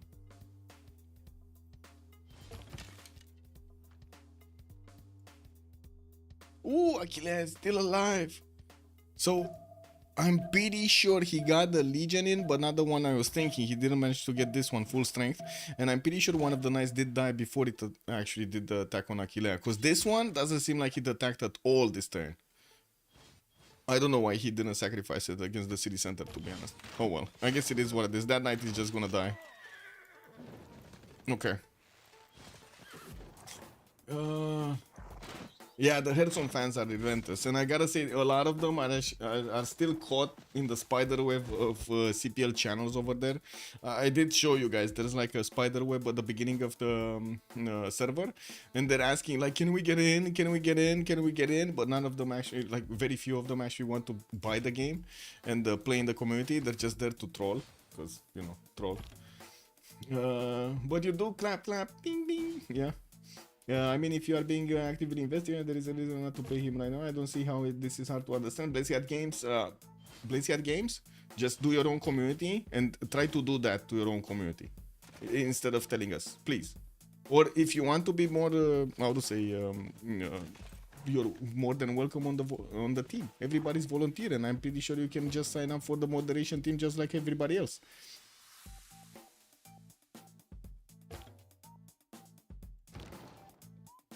Karakorum has been taken down, and by the looks of it, we do have Mongolian K6, unfortunately not strong enough to push back the Grand Colombian units. There was still this attack from Mongolia against Persia. He's not breaching through right now, but he might actually keep breaching through. These K6 do have quite a bit of a punch against the Persian units on the defense, and the Nexter are starting to slowly come through. While we do have Cyrus here managing to get 130 science with 120 culture. He was kind of free sim. Right now he's going to be forced to actually get a fleet out, because I'm pretty sure he's going to see the Norwegian fleet come out. And looking at the cover points over here of both of the teams, it does seem like they do have enough gold on Hardrada to give him the upgrades for his caravels. We do have Kilva Kisivani also coming up in 6 from Nidaros while he's getting commercial hub investments. I would be wanting to look at what is the next merchant. Oh, just the governor one? I guess he just wants a few more points. Antezuma did manage to grab another free trade route from 2 free trade routes. He got Marco Polo and Ifadlan, sorry. While Zankian did get picked up by Gran Colombia earlier in the game. Looking like also Zenhi got picked up by Persia for an extra trade out capacity. He did already have another one, I believe, on the seas over there to give him the points. With Macedon actually focusing his efforts this time around against the city of Aretium. Unfortunately, he's actually now banging on the units of Norway, which are significantly stronger than whatever Rome was putting out. He's going to need to get all of these knights in the forward city over here, or I should say in the forward theater of war, so they can actually take down Aretium much easier. Oh, never mind. He did already take it out, man. I thought those knights did already attack. Looks like no, they didn't. And another city of Rome goes down. We do have 3 more, and I do see Rome is trying to get another settler out from his capital city very slowly. 6 times to actually get going. He didn't really have the time or actually the builder charges to improve that many tiles around his territory. And it's not like he had a lot of fields to begin with. You know, we do have Macedon just keeps up the pressure against his opponent. This time around actually going against Norway. Because, to be honest, and to be fair to him, he kind of railed Trajan out of the game anyway, right? I'm only saying what I think is correct. You also have the right to... Yes, Blazehead Games. Yes, that is totally fine. That's what I'm saying. That's totally fine, no? More opinions, it's good until all of the opinions actually converge on one thing. And when that one thing actually gets decided, it gets decided. Is this an appropriate space to argue about this? About what? Wait, some of them don't even have the game. That seems a bit unlikely. Yes, it does seem a bit unlucky. You know, you want to get to CPL drama? I mean, get the, you know, get to buy Civ6 or Civ7, and there is quite a bit of drama going around.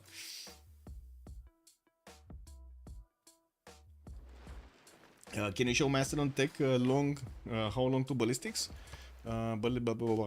Mastodon ballistics. Metal casting 12.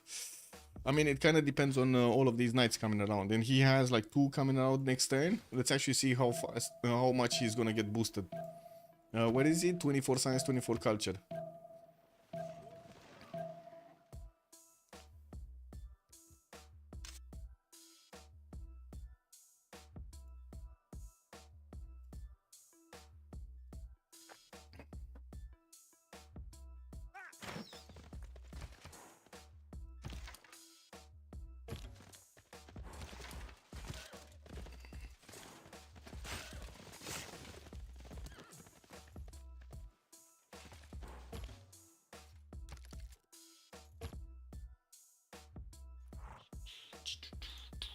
Wait a second, I lost the YouTube chats. Where are the YouTube chats? Oh, Jessica, hello there, ma'am, and welcome. Also, Rome has rode as soon as he settled the city. Yes, he cited a better simmer than Harald. Well, by the looks of it at the moment, a better simmer, but not that fast on the Navy. He's gonna need to get to hard build a lot of his boats over here, and by the looks of it, he's going for the science first. At the moment, his boats didn't interact with the Norwegian ones. Sorry, and it does seem like we do have 3 fleets that are coming around from Norway. We're going to need to see if Persia is going to manage to clump up his units and also withstand the attacks. He does have very strong units, 78 on the defense, while the caravels of Norway are barely 62, and even the ones that do have the extra admiral points are still not actually strong enough to push through the Persian units. And we're going to have also Persia managing to deploy one of the spies into the cities of Norway, while at the moment, yeah, it looks like also this is getting matched. Norway did manage to deploy Hakon in the city of Zdranka. Persia started to actually connect his economy coastally with the cities of Gran Colombia, giving them quite a bit of extra gold, but so does manage Varangian to get a lot of extra gold. 209 gold per turn, with Montezuma being on 110. I do have to say, Aztec did manage to finish not only Colosseum, but he's, by the looks of it, wait, he finished this, right? No, he didn't. He didn't yet. He wants to get his spy out from Texcoco, and I do see that also has Victor inside of it, so maybe he's actually going to get it with a promotion, with a level 1 promotion. Then Terracotta is going to get him the level 2 promotion, and it looks like they're smashing through the defenses of Persia. Nader Shah is getting left beerless over here to defend himself against the ongoing onslaught from the Mongols and Aztec coming against his cities. All of that attack from the beginning doesn't seem like it actually went through. While we do have the city of Gordian losing its full wall strength, we're going to need to see if these knights are going to manage to keep up with the defense. We do have also the units of Macedon that are starting to flex against Norway here, putting a bit more pressure on him, while Persia is starting to retreat his units. There is still this one guy that I still don't know what he's doing to the party here. I have no idea what this is coming in. Was there a comrade also? Hello there, sir, and welcome. Wait a second, you saw Venetian somewhere? Whoa. He's building Venetian in 8 turns from Halicarnassus, so he needs to actually get that going. Oh my god. I mean, I do have to say, the last time that we actually saw somebody build Venetian, he actually won the game. So maybe the spell has been broken. The Venetian arsenal spell has been broken in the latest version of Civ6. Also, Iceland Doka, good evening, sir, and welcome. I think that Herson saw that the first video about the cheater was well received by the audience and made a second one. Yeah, basically, that's what I'm saying, right? I mean, he started actually throwing accusations about other players also in the CPL chats. For example, about Daniel, FKDN. And I'm pretty sure he has some other targets in his mind. This is what it is, man. What can I say? Beware of the Hudson. The mighty curse of Venetian arsenal. Yes.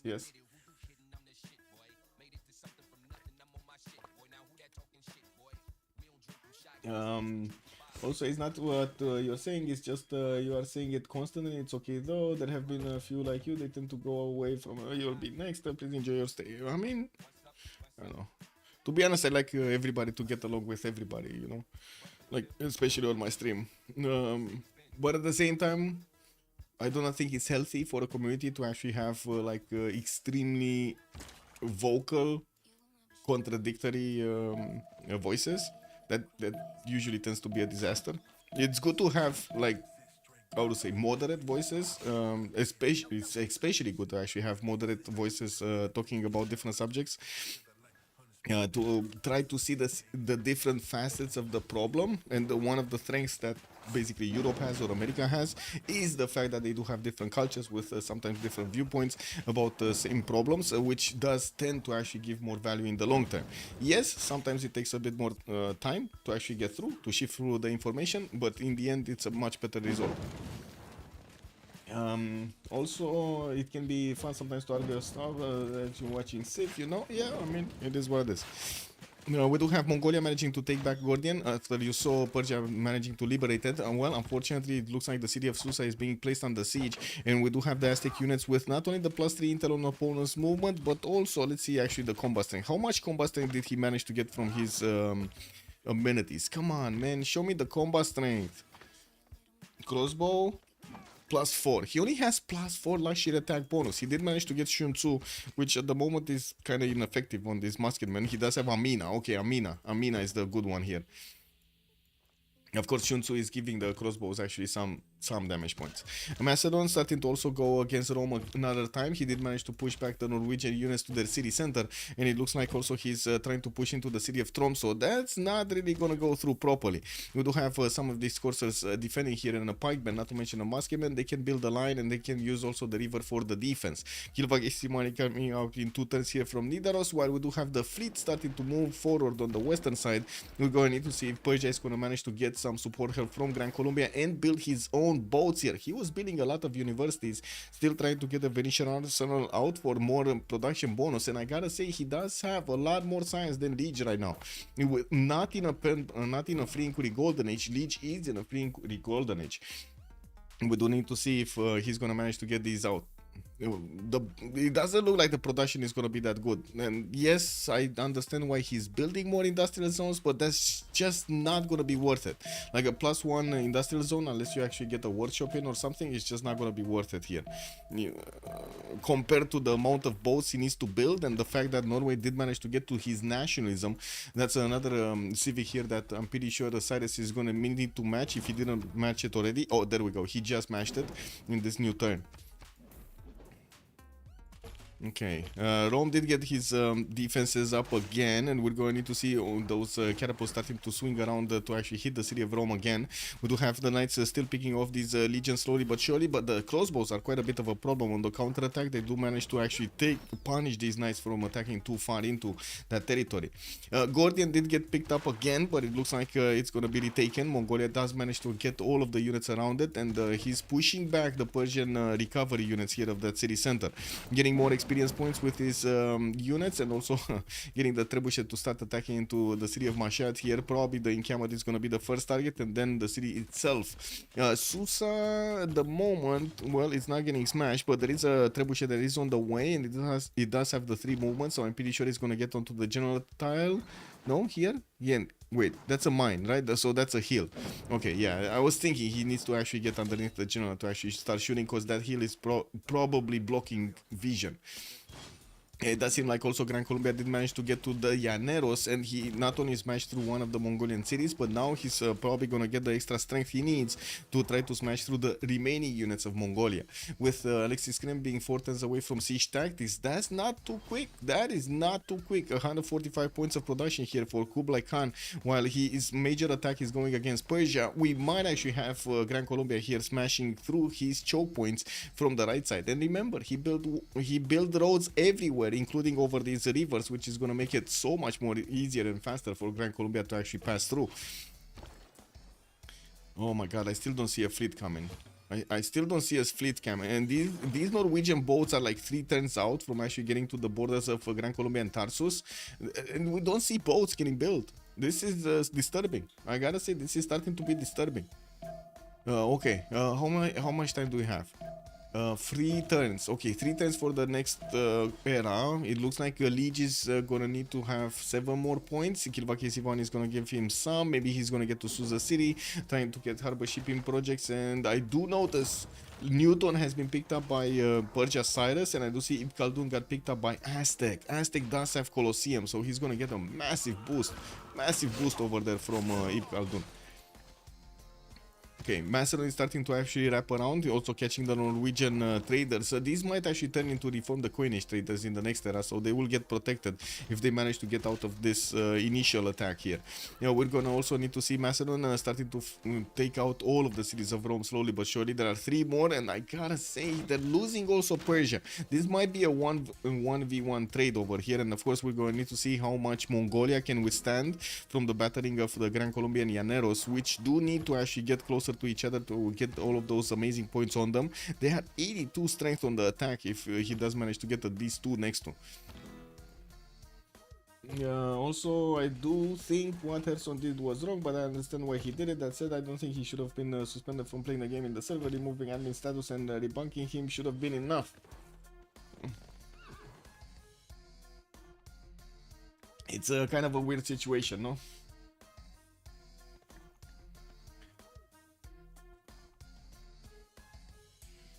I don't know. I'm withholding my opinion on that, to be honest. It is what it is. I do not like when CPL or my boys are getting hit. I really do not like. And I'm pretty sure they also do not like to be considered cheaters if they're innocent. I'm pretty sure of that. I mean, Herson wasn't banned. He's suspended. He doesn't have any more rights anymore, you know. Why Khan's yield is so low? Well, because he did open up with encampments at the beginning of the game, and then he just didn't have enough population count to go for the other districts he would have needed. He fought Grand Colombia from the beginning. It was non-stop harassment from Grand Colombia on his northeastern border. And then he got the K-Shake timing to flex against Persia. So he just didn't have enough production and time, basically, like literally turns, to build up his other stats. Wait. Well, was a nice insight from behind the scene. I don't see anything unreasonable in the counter arguments. Yeah.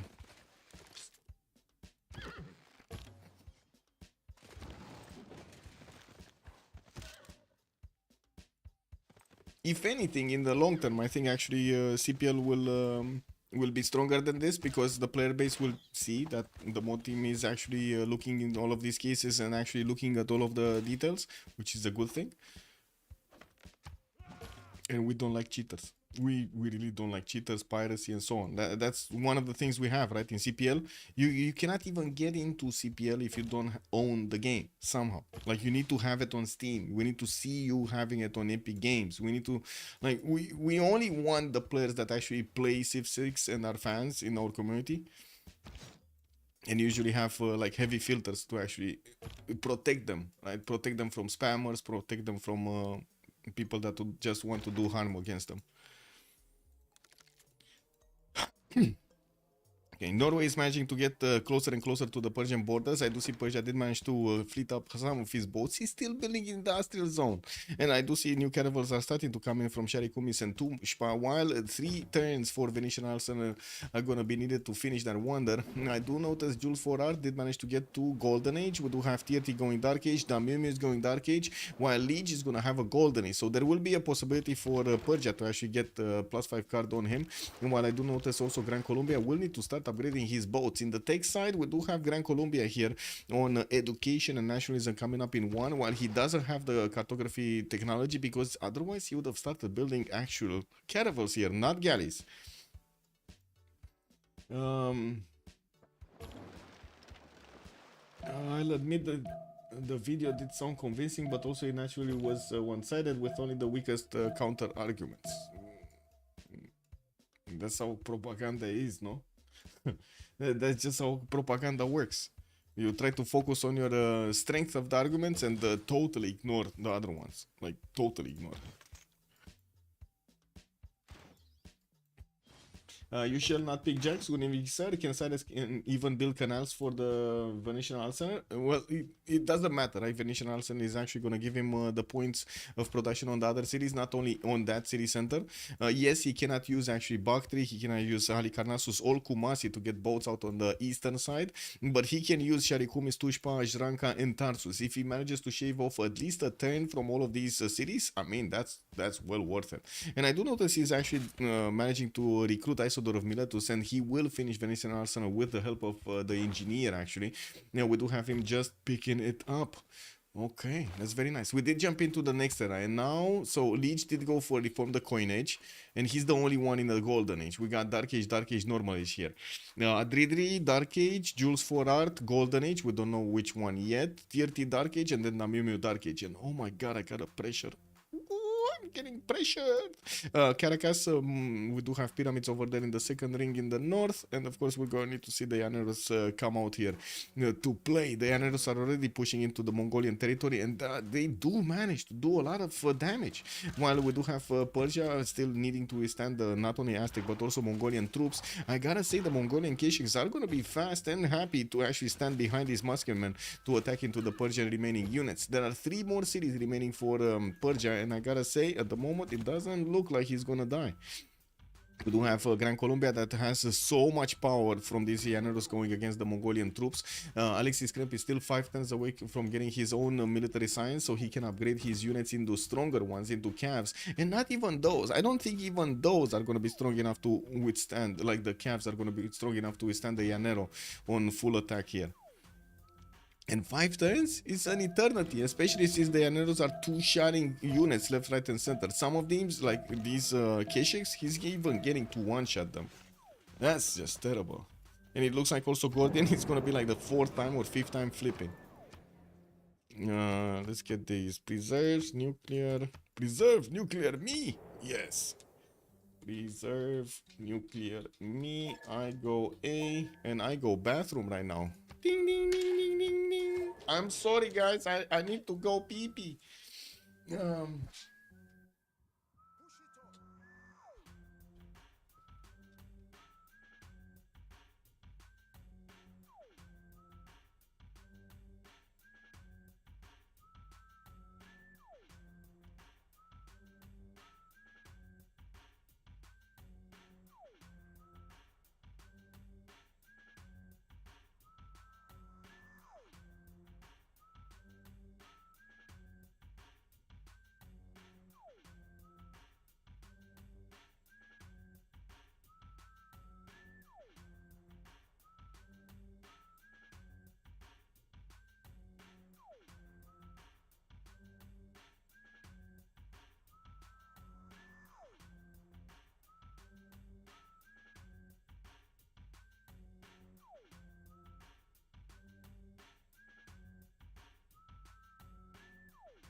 Okay. What do we have? Gordian again being picked up. Wasn't it destroyed earlier for like the 5th time? Oh my god, Gordian is 1 pop, guys. 1 pop. I think some sort of... wait. Whoa. Sometimes you get into an that takes strong counter arguments and defeats them, but that's rare. It kind of depends. Sometimes you need. I do have to point out. Usually, like contradictory discussions are quite painful for the viewers, so I wouldn't really want to go into them. We'll see when CPL actually puts out a response, and I think everybody's gonna get to hear it then. Also in BBG is changed to buff all cities by 75, not just the cities is built in. Yes, talking about Venetian Arsenal over here. Yes, he did manage to finish it, and I do see his tutoring caravels from Sherry Kumis. Tutoring caravels, yes, so he did manage to shave off at least a turn over here from his caravel production. Now we're going to need to see if his production is going to match the ongoing onslaught. Norway is starting to get he did manage to get Isun in, and he does have an ironclad on the way. Your window looks so bright at midnight. I mean, do you know how much snow there is outside? It kept on snowing, man. Jessica, this is unbelievable. I have like around me, this is basically like dreamland right now. Like, oh my god, it's snowing for so long. We got like all of that like soft snow over here for like, I don't know, 20, 30, 40 centimeters or something like that. You actually need to get pathways going through the alley to get out. Oh my god. I actually needed to get out to get you know, shoveling the snow. But yeah, because I would say at night you do have a bit more light reflecting from the panel. You actually see more light on my windows back. It is what it is. From the snow, I mean, more light reflecting from the snow. I don't know if I have on my, I don't think I have it on my phone, or I don't think I shared it in my Discord somewhere. Let me see if I have it here. Or maybe I can share it from my phone. Let me see. Where's my phone? Here. Let me see. Did I make a picture? I'm pretty sure I made like a picture or a video a few days ago.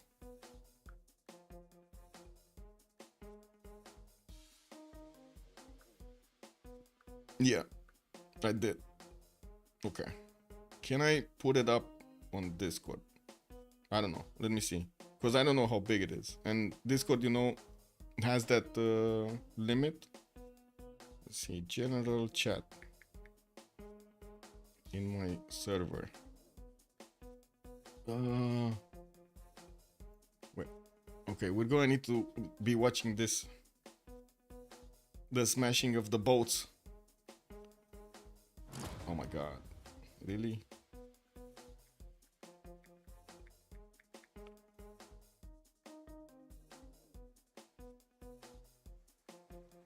Okay, found my general chat. Clicking. Is it enough? Is it small enough? Big enough?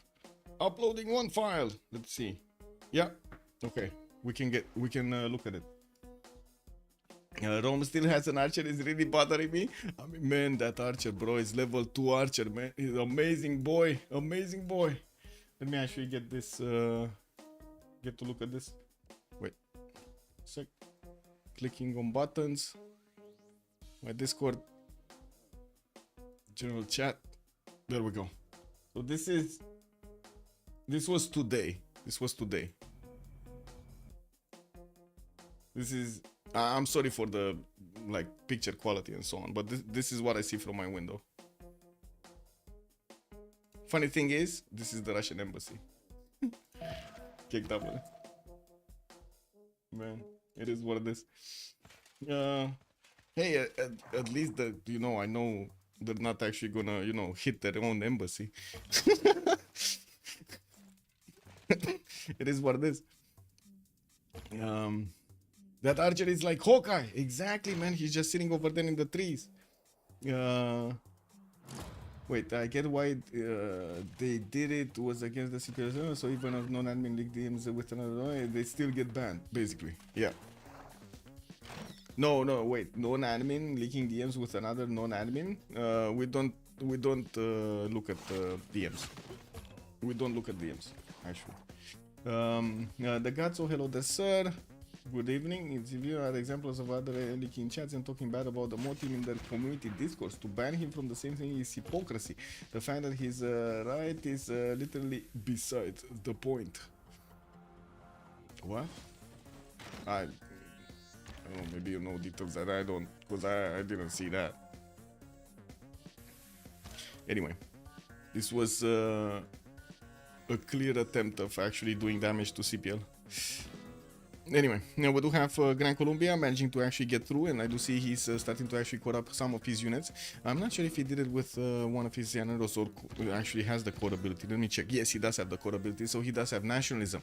We do have in this era actually in Camels getting 100% production towards buildings, coal power plants banned, so anybody that would have gone for industrial zones and wanted to actually follow that up with coal power plants, they're not gonna get to. We also have Harald managing to get the 2 diplo points, and that actually begs the question that he did manage to get 9 out of 20. He might actually manage to get a Mahabodhi temple because he does have the holy sites here. It's just a matter of getting a holy site next to a forest, which does seem like he doesn't have. He doesn't have a holy site next to a forest, so he can actually build that Mahabodhi temple on it.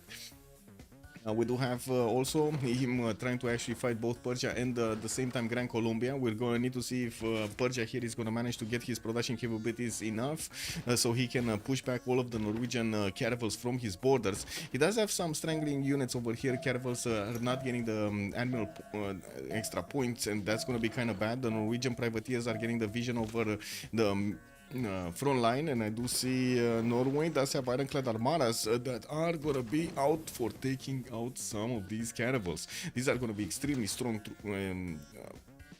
boats to actually go against the caravels here. I don't know the Russians well enough. King W, man. King W. The cat was overwhelmed, exactly.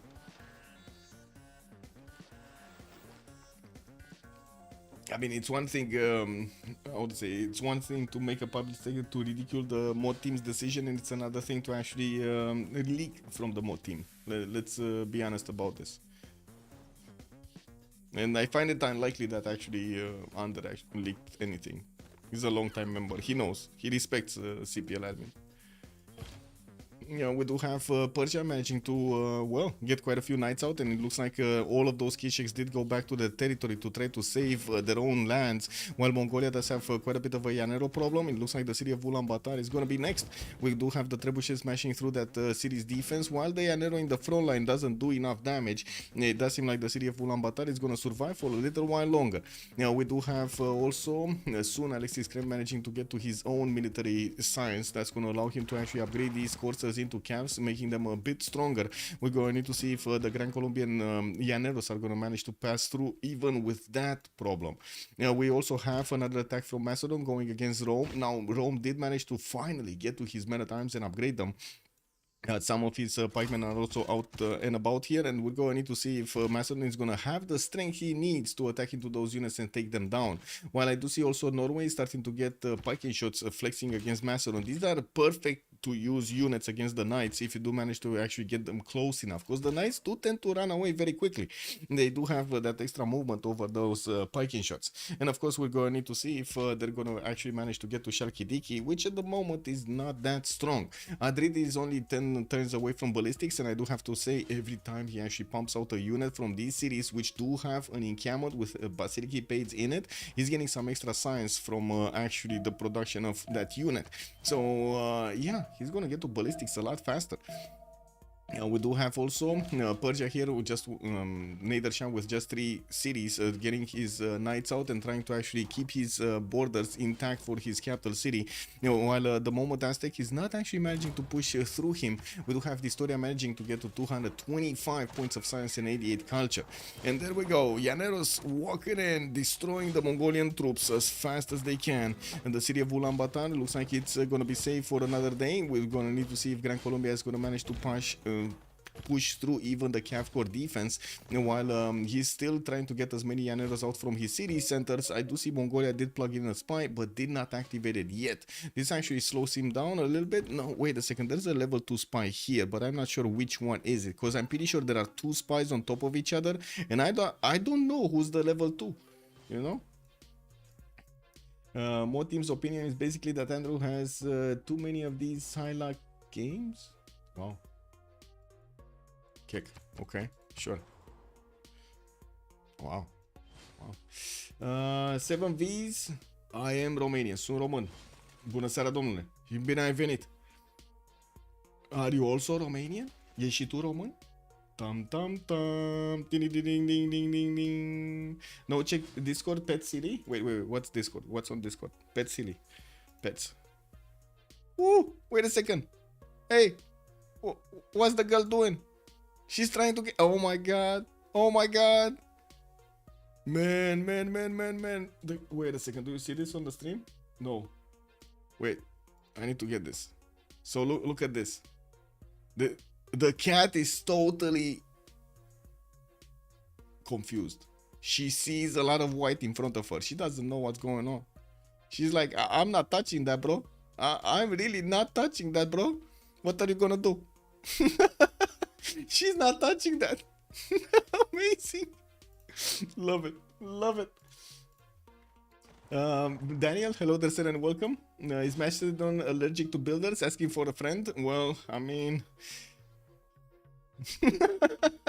he does have a lot. I gotta say, he does have a lot of territory that can be chopped here. He's not chopping. He's not chopping. Yeah. Also, greu cu nisoarea asta, sincer, am dezăpezit balconul de 2 ori. Yes, true. I mean, I also did need to get out to get the snow, try to get some pathways in front of the house over here, but yeah, it is what it is. I do understand it's gonna finish tomorrow, right? The snowing is gonna finish tomorrow, like, I don't know, I think my father told me like it's gonna finish like at 10 a.m. or something, so I guess we're gonna need to see. We do have Mongolia managing to get, these harder troops in front of Gran Colombia's attacking force. I do have to say, whenever he's exposing one of his calves to 3 attacks, he's probably gonna lose that calf. And we do need to see Gran Colombia lashing out here. There we go. He saw the weakness in the defense here. And of course, with new Llaneros on the way, we're gonna still need to see if Mongolia is gonna manage to output enough units to defend this. While on the coast, we did have Persia managing to actually retreat his units to Tarsus. Gran Colombia got caught with his pants down. And we do have all of the troops of Norway and all of the boats over there of Norway smashing through the Gran Colombian galleys. And I do have to say, Jules is still one turn off from getting his cartography. We do have him still building Llaneros, man, even in that city of whatever it's called, Candy. And of course, we're going to need to see if Persia here with his ironclads is going to manage to push back the Norwegian troops before they get to do too much damage against Gran Colombia. Also, 7Zs, I'm gonna need to translate in English 7Zs, no disrespect intended, sorry, let me say it in Romanian. Trebuie să traduc în engleză, fără niciun fel de lipsă de respect, dar în general, pe stream-ul meu vorbesc în engleză și am majoritatea oamenilor dintr-un mediu internațional, so I'm just gonna translate in English, whatever you say. Let's hope it's gonna stop. Let's go. I mean, to be honest, on one side, I was quite happy that, the children actually get to have some fun, and they also get to, throw snowballs at each other at this period of the year. I understand it's actually in Romania, isn't it like a week off or something for the kids? That's perfect time, no? Perfect time for the snow to come in. Also, 7Vs was saying, I just found a live with Potato from about 3 years ago, and I wanted to see if you're Romanian.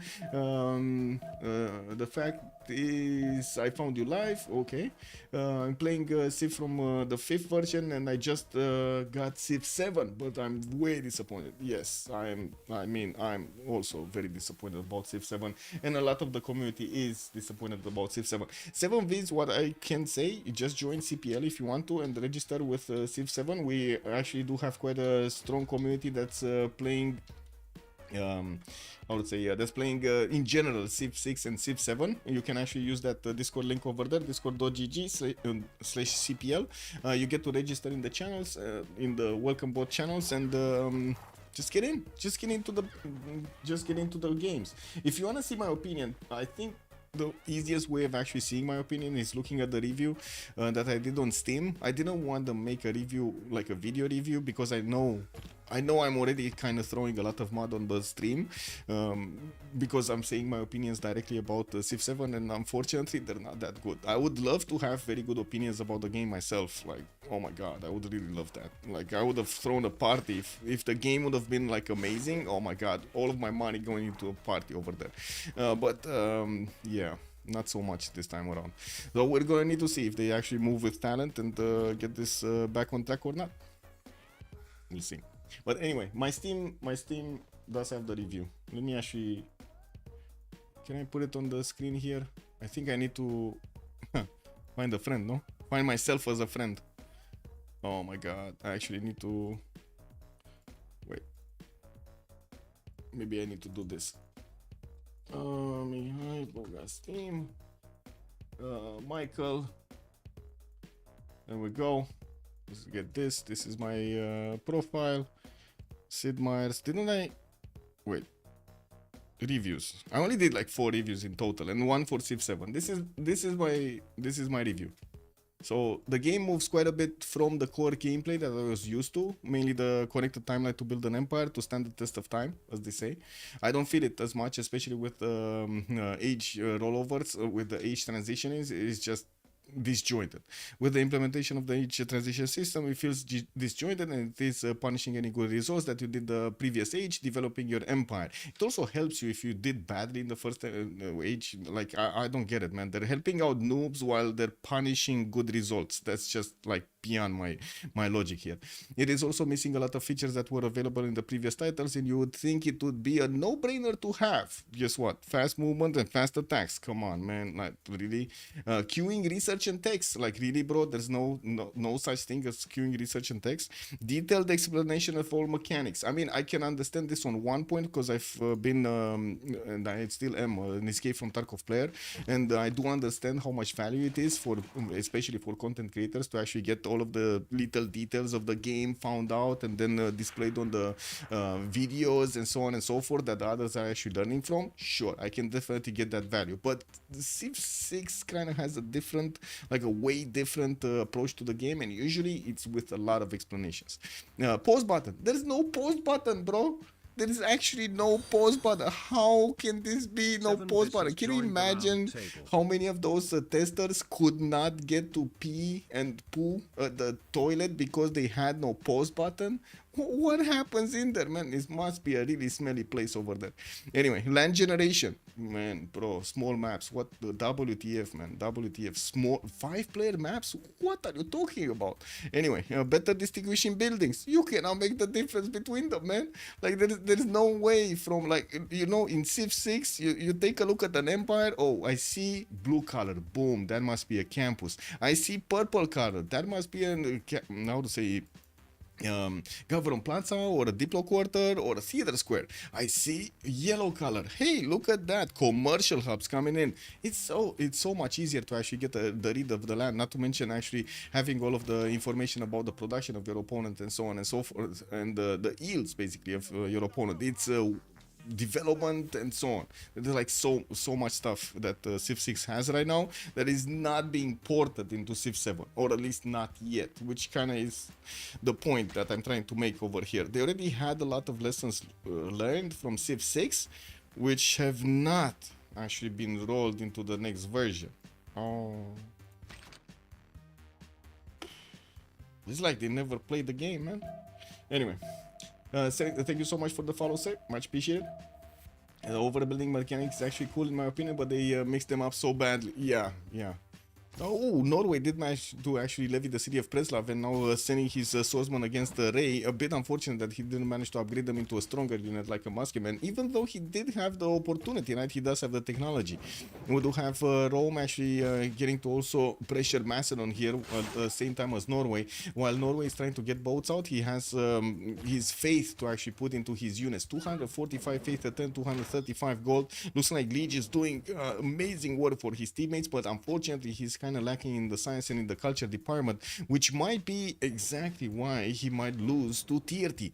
Now, TRT does have ironclads, and quite a few of them ironclad fleets are starting to actually hunt down the Norwegian boats. All of the Norwegian boats are getting back to their own territory, and I do have to say, in the tech tree, Liege is trying to get rifling. That is not even close to getting to ironclads. Like, rifling is on the bottom tree over here. It's actually the conversion of I don't know how to say it in English. Anyway, but it is basically the result of getting ballistics and military science. That's what I wanted to say on the bottom three, and it opens up steel and defining. But you do need to get to steam power over here on the top side, and for steam power, you actually need scientific theory, which requires banking and astronomy. It's not easy. It's not easy, and of course, with like 87 science or whatever Harald Hardrada has, that's gonna be a long time until he's gonna manage to get that going. And now he's forced to actually get as many of these boats out as possible, with frigates coming in, privateers coming in, getting some caravels out, as many as he can, so he can actually withstand the ironclad attack. With ironclads getting 2 turns, 3 turns here in the cities of Persia, and then all being sent to the opposing lands over here on the Norwegian defenses, we're going to need to see if this actually withstand the test of time or not, because these ironclads can one-shot the privateer armadas. That's so easy. Also, the overbuilding mechanic is actually cool in my opinion, but they mixed it up so badly. I didn't read that. Then I do have to say, I don't like at all that transition that they did through the age. It makes no sense to me that you would build stuff in the first age that doesn't actually get passed into the second age as some form as a bonus, and they just get flipped back to a base 2 or something. If you build a building, and it gives you the basically like 2 science for a library, 2 culture for an amphitheater, and so on. That just doesn't make sense. I don't know, man. Disjointed, and you're always forced to actually change your leader. I don't get why there's so much forcing in the game, you know? Usually Civ6 is quite an open game in the majority of the time. Like, you get to use the same mechanics, you get to use the same strategies, you get to use the same things. In Civ7 it forces you in so many ways. Exactly, Daniel. I don't like it, man. I don't like it. Like, that just seems like, why would you do this? It's just, why are you forcing this rebuilding of stuff? I don't get it. And man, you see me on the stream right now. I've been talking about this stage transition for like 6 months now. But anyway, I'm pretty sure there will be quite a few players that will how to say, try it out. I'm pretty sure there will be quite a few changes in the future, and we're gonna see how the chips land on, right? Also, put Grok 3 testing video link on Discord. Wait a second, did you put Elon Musk in his pinky underwear? Oh my god, man. We're gonna see Elon Musk. What is it? Oh, I see. On comparing to other models. Okay, I can't watch this right now. If it was something like funny, I would watch it, to be honest. Love it. Game needs a lot of work, otherwise we'd be on that already. Yes, I think so. And like, the first thing they actually need to do is get the mod tools for us, right? Get the SDK in Steam, and that, I mean, that's just my opinion right now. I don't know exactly what's going to happen with the community, because the community does really tend to adopt very quickly mods and stuff like that, especially in CPL. But usually it's not really the correct way of going about things to copy paste mods into your folders and just download them from unknown sources. It's much better to have Steam as a common okay, so we gotta pause and I can finish my idea. It's much better to use Steam as a common repository for mods, because we at least have trust in Steam. There's a lot of trust in Steam, right? And we, as an organization that is just a community, is not actually anything like, you know, we need this trust to connect to other platforms that do have the abilities to do what we cannot do, as in police stuff that we have no control over. So they can take a look at the workshop mod. They can actually take out some mods if they're not good enough, or they're having bad files in them, and so on and so forth. While we, as a normal community, we cannot actually police that properly. And to be honest, it is quite dangerous, right, in these days and age, to actually click on anything weird on the internet. So let me actually go and clear my throat and be right back for the pause. I don't know exactly how long the pause will be, but I think it's at least 5 minutes. So let me actually just put a timer for 5 minutes.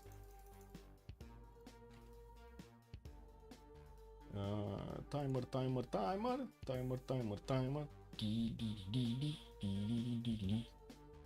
Countdown timer. There we go. Top right. So, be right back.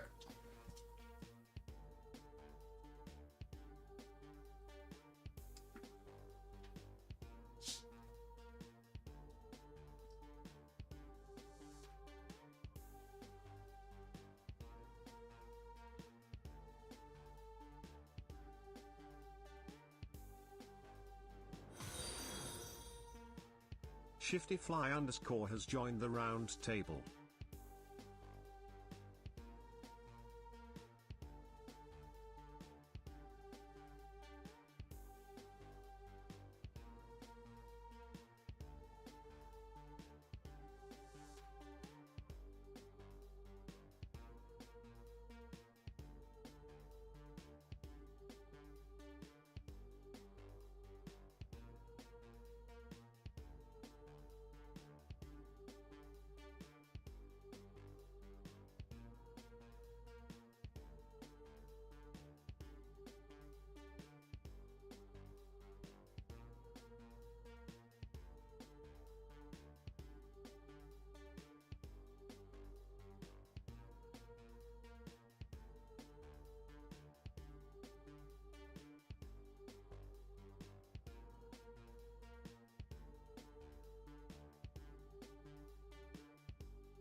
Shifty Fly, thank you so much for the follow. Much appreciated. Looks like Aztec did manage to take the capital city of Persia here, and Persia is kind of running out of units, especially after he got attacked from the north. Norway did manage to put quite a bit of pressure on Ray and disturb the defense of Mashhad, and it does seem like right now Aztec with his line infantry did manage to punch through that city center. We do have Alexis Krem saying that they are team minus though. They're missing one. Yeah, looks like Macedon did manage to actually discover ballistics, and now he's gonna need the gold to upgrade his units. We do have TRT, Lanim already managing to get back on track and saying we got a team plus. Factories are starting to come out from Zranka. It seems like TRT is confident that his units that he's sending against his opponent here on the seas against Norway are gonna be powerful enough to actually take on anything that Norway has. That might be put to the test. We're gonna need to see if these are gonna be powerful enough. He does have 1, 2, 3 ironclad fleets. Could get a fourth one and an admiral for them. While I do see he only has an extra one single ironclad in the build queues. It seems like it's a bit too little. What championship is this? I don't know anything about the competitions in Civ. So we do have multiple communities that have been growing in Civ6 for quite some time. The biggest one is the actually let's not call it the biggest one. We got like a big international community called CPL, which is basically Civ Players League. We do have a French community, which is CivFR Civ French basically. There are also quite a few Russians in the CivCS community, led by Sue, and alongside these communities, we tried as much as possible to incentivize the local communities, like Brazilian community or maybe let's say Italian community, Spanish community, to try to get their own, even the Chinese community, to try to get their own servers going on Discord, with I mean quite a few hurdles, unfortunately. In the end, there are only like 3 or 4 very big communities. What we do is, like, every community has its own ongoing tournament, except CivCS at the moment. So basically CPL does have the CPL Premier, which is a 4v4 ongoing tournament, and right now we're in the qualifiers for a bigger one. We got the qualifiers from both the French community, from the Russian community, and the international community, and also wildcard, which is basically a mix to give chances to the teams that are just getting ready, that are just getting the roster going right now, to get into the World Cup. And that's gonna come out in that's gonna start up actually in the later part of April, when we're gonna have all of the big boys, and girls of course, from the communities getting into one big tournament to settle the deal, settle who's gonna be the 2025 champion of Civilization 6. This right now is the CivFR Squadrons. That's why I have it in the name over there in the title. It's the CivFR Squadrons, and this is basically the mainstay ongoing tournament from the French community.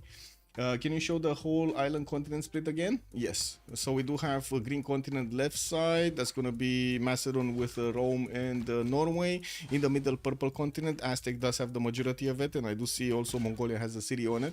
We do have a red continent being held by Aztec over here, and it doesn't. It does seem right now that he's getting the purple continent amenities. He's starting to get bigger, much faster. 8 luxury attack bonus. He doubled his attack bonus against his opponent with the amenities he's getting from that territory.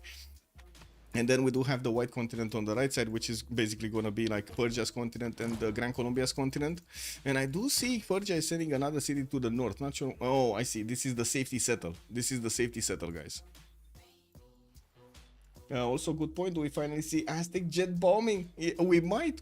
He has the biggest science, 250 science, 100 culture, and I do see him going rifling. So, yeah, I mean, it kind of looks like he's going bottom 3 here and not actually going for his planes, which, you know, it's kind of a bummer. 2 turns for the Temenanki to finish in Teayo. I mean, I knew somebody's going to get the Temenanki, but I didn't think it's going to be Aztec. We do have 6 turns for Forbidden City to come out from Tenochtitlan, and I think I saw it getting built somewhere else. Let me actually double check. Wasn't it getting built somewhere else? No. Anyway, so it looks like Forbidden City is going to get built over here in Aztec territory. That gives you an extra policy, wildcard policy slot to use. It's extremely useful, extremely useful. It also looks like Norway is starting to push through the Macedonian defenses, while we do have cuirassiers coming around. I think they have a bit of a problem with gold or something, or Adrid is just not asking for gold or enough gold. He should actually upgrade his cuirassiers from his knights as quickly as possible, so he gets that extra defense on them. It does seem like the piking shots do have enough strength to attack through the knight defense. And of course, we're going to need to see if any of these Roman units will actually get to do damage against the Macedonian units, Macedonian cities of Dion and Methone. While he's hard building cuirassiers, they're not coming out as quick as the knights were coming out. A lot more production is required for those units to come out. Now we do have Aztec managing to actually get through so quickly with the road pathways already built by Persia, connecting the city of Rey and Hamatana to his capital city. Unfortunately, that has the, the effect of the Aztec units moving very quickly through this territory. And these infantry corps are something to here, I would say. With a level 2 spy coming in on Persia, it does seem like Aztec right now is just a few turns from actually smashing through this city's wall defense and taking them down. We do have him with multiple also bombards available with this army to do the initial shots against the city center. You can see the bombard can actually two-shot the city center wall defense quite quickly, and then the infantry corps can just walk in and take it down. We do need to see also if Gran Colombia is going to manage to punch through the Mongolian defense. It doesn't seem so. It doesn't seem so. The Cav core defense of Mongolia is managing to actually get enough defense points, combat strength on their side that these Llaneros cannot do anything against them.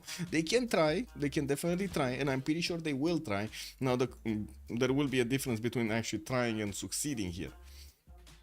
All those floodplain tiles just ignored. Yes. Oh, this is what it is. Forbidden City. And Filippo's on the job. 8 turns to go. Filippo's on the job from Persia. I don't think there's any on the side of... Yeah, there's no engineer on the side of Aztec. Does he have enough points? No, he's not even making a single point here. So I do see also Leonardo da Vinci got picked up by Persia, but I gotta say Kilva Kesivani did get finished somewhere else. That was in Norwegian territory. And he's not gonna get 6 signs, he's just gonna get the 3 signs. Oh my god, there's a big hurricane over here just passing through his navy. Okay, well, let's see where TRT wants to hit. He definitely needs to hit somewhere. If that safety settler goes coastal, it's dead anyway. Norway gets easy pickings. Well, you say that, but then I look at the size as the culture of Norway, and it doesn't seem like he's gonna get any easy pickings over here. He was forced to use a lot of his faith pattern to actually buy out this military, which at the moment is not actually smashing through the defenses of Macedon quickly enough. And with as more of these cuirassiers are getting promoted and built, it does seem like Macedon will have enough strength to push back even these pack and shot scores from his territory. And this is very this is something I'm very interested in. I do have to say Norway's privateers are not visible. They're not visible. We see them, but he doesn't see them. Like Persia, wait, does he see these privateers with the ironclads? I don't think so, no? Does he see them? Guys, does he see them? I don't think he sees them. He would have probably lashed out against the privateers a long time ago. They need to be closer. He does not, yeah. The X07 Life, good evening, sir. Macedon is such an absurd civ. Yes, it is. Yes, it is. Daniel over here on the stream is just having so much fun with it. Gotta be within 1 tile. Yeah, he gotta be close. He gotta be close. Okay, anything happening here? So Gran Colombia did try to take out one of the Cav cores. If he does manage to take it down, it doesn't seem like Mongolia will have replacements quickly enough. So we're going to need to see if he is actually going to do anything here. While on the right side, on the coast, Persia stopped building anything. He stopped building boats. This is quite scary. Because we only have, like, we still have a few Norwegian privateers in the middle of the water. Persia has a slinger. I have no idea what this guy is doing here. What is this guy doing here? It's like a little tiny boat that shoots, not even shoots, throws rocks. Wow. Anyway, we do have the attack coming in from Persia, and it's starting to smash through the boats of Norway slowly but surely. His ironclads are one-shotting the privateers quite easily, and that's not gonna be nice, because Norway did build a lot of them, and they're just not strong enough to withstand the damage. With a few caravels coming in, there's no way he can attack with the caravels against the ironclad fleets here. And I gotta say this, why would you put this ironclad in danger? This is a level 1 ironclad that's just gonna die for free.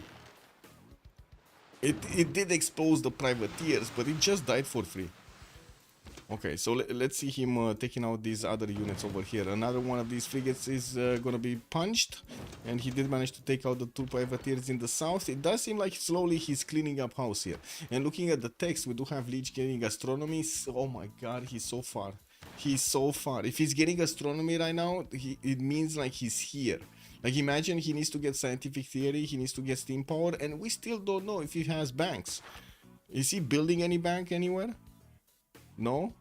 No? We don't know. We don't know if he has banks.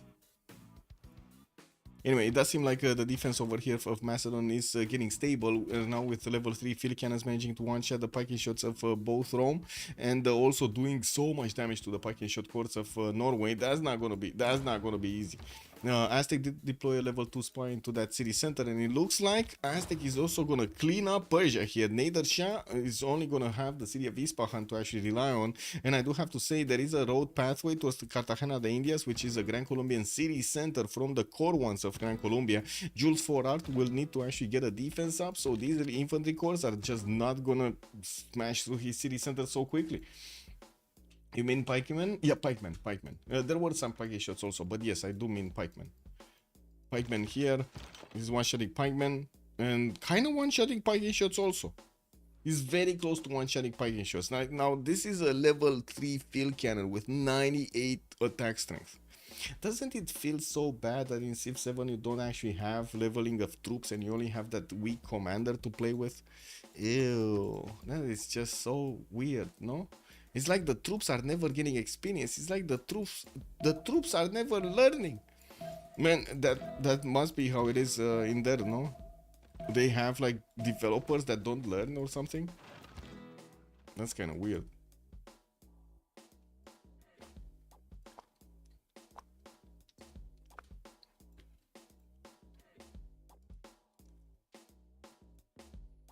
Okay, what do we have? Gran Colombia still trying to smash through. He did manage to get one unit through, but it died.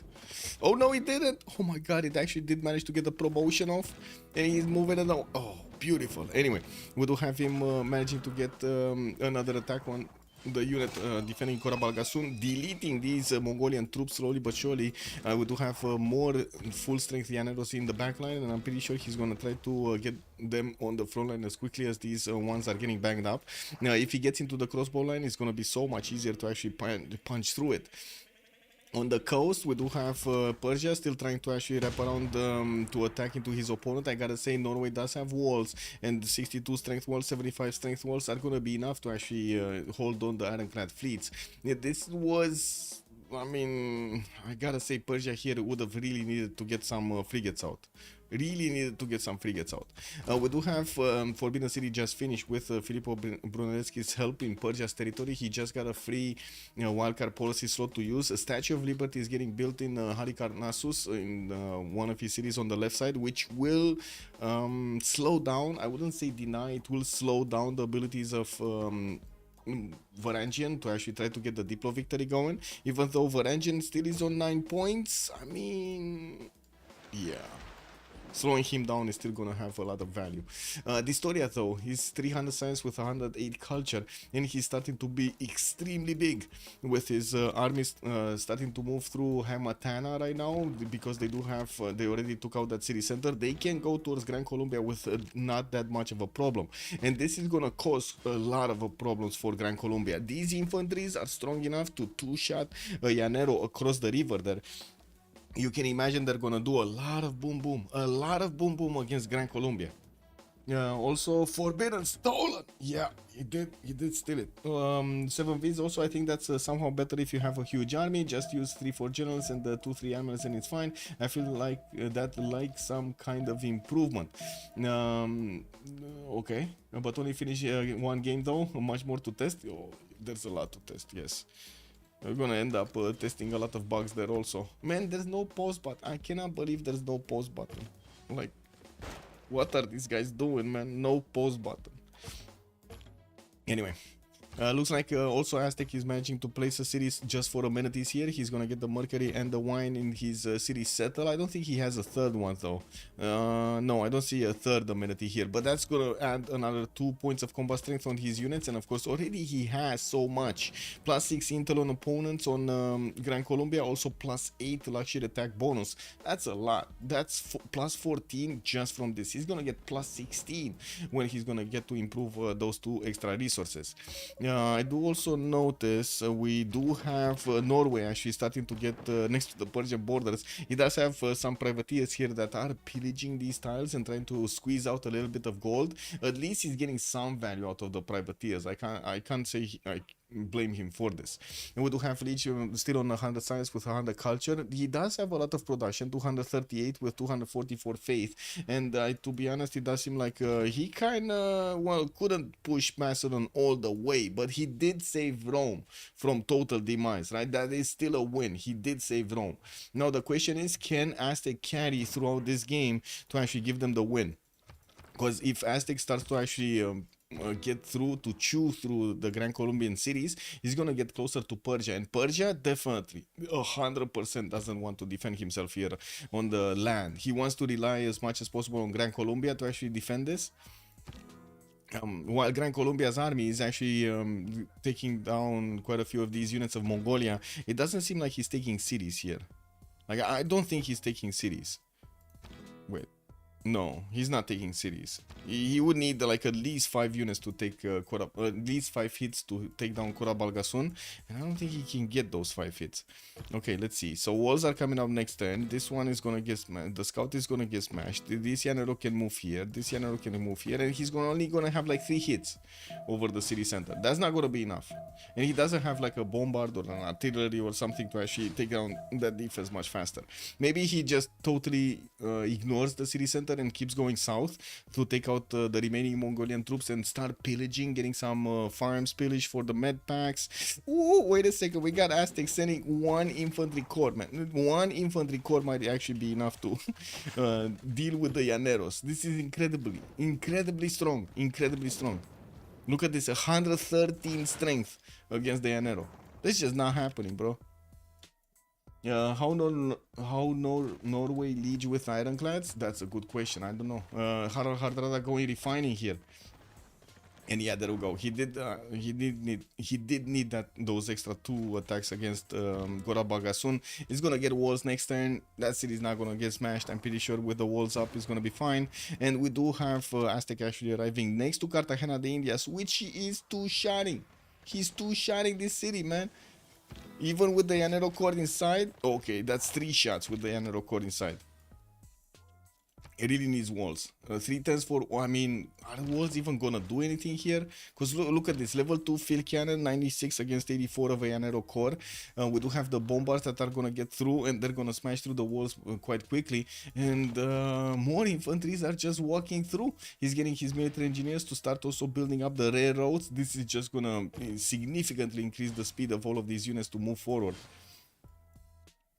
Okay, coastal boats, we got frigates. 1, 2, 3 frigates that are coming around. Oxford University is getting built in Pasagarde, while I do see he's starting to finish his universities here. 2 turns for Statue of Liberty in Halicarnassus. That is a wonder that at the moment cannot be built by Norway. But I do have to say, since Persia did manage to get some attacks going against Norway, couldn't smash through the whole fleet of Norway that is being built in the north, and Norway still has time to get some more of those abilities there, some more of those boats there. I do see he is pillaging the harbors though, and is doing quite a bit of damage to Hardrada's economy, which at the moment is keeping all of his team. You see that? He's keeping all of his team with gold. 184 gold coming out from Liege. Also, no pause button. They never really tested multiplayer. Yes, they probably never tested the game in like even 2 or something.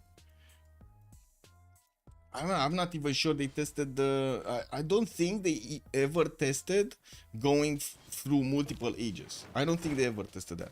I think they only got like 1 test. Like they tested out the antiquity age separately. They tested out the exploration age separately, and then the modern age separately. Because otherwise, it wouldn't have felt so disjointed. I'm pretty sure some of the testers would have actually said, "Hey, this just doesn't work," you know.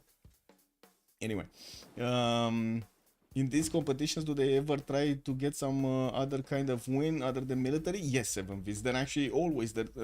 Even in this one, even in this game, we did have Varangian trying to get as many diplo points as possible, and he's getting countered by his opponents, right? That's why Statue of Liberty is getting built over here. This statue does give you 3 points for the diplo victory, and Norway had already 9 points, so he would have gotten 12 points if he did get this one. We don't really have religious wins. Like we got culture victories, diplo victories, domination victories, and science victories, but religious victories not so much. In the 2v2s though, in the 2 versus 2s or the 1 versus 1s, you do get to see some religious victory. It's just like in the 4v4s, it's very easy to counter the religious victory of somebody else because you do have 4 players fighting against 4 players. In a 1v1, it's very hard and you have like limited resources to actually get a defense up. If you're going for military, or if you messed up your build order at the beginning, it just messes you up in all of the time. Varenik also, good evening sir and welcome. In 1v1 religious is turned off. In some 1v1s religions are turned off, not all of them. Also, the devs who said the age system is a failure must have gotten fired to keep silent. Yeah, Muzdrat, hello there and welcome. Yeah, probably. They were, or maybe not get fired. They were muffled, you know, like they put some of those, like, you know how the pigs are getting those things on the back over there on the mouth. That's basically what they got over there, and it's like every time you see them like this, you know, like, can I actually get something to? I don't have something to actually eat over here. Okay, I have some Dijon.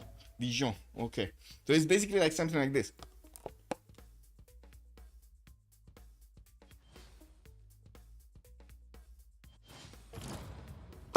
Yep.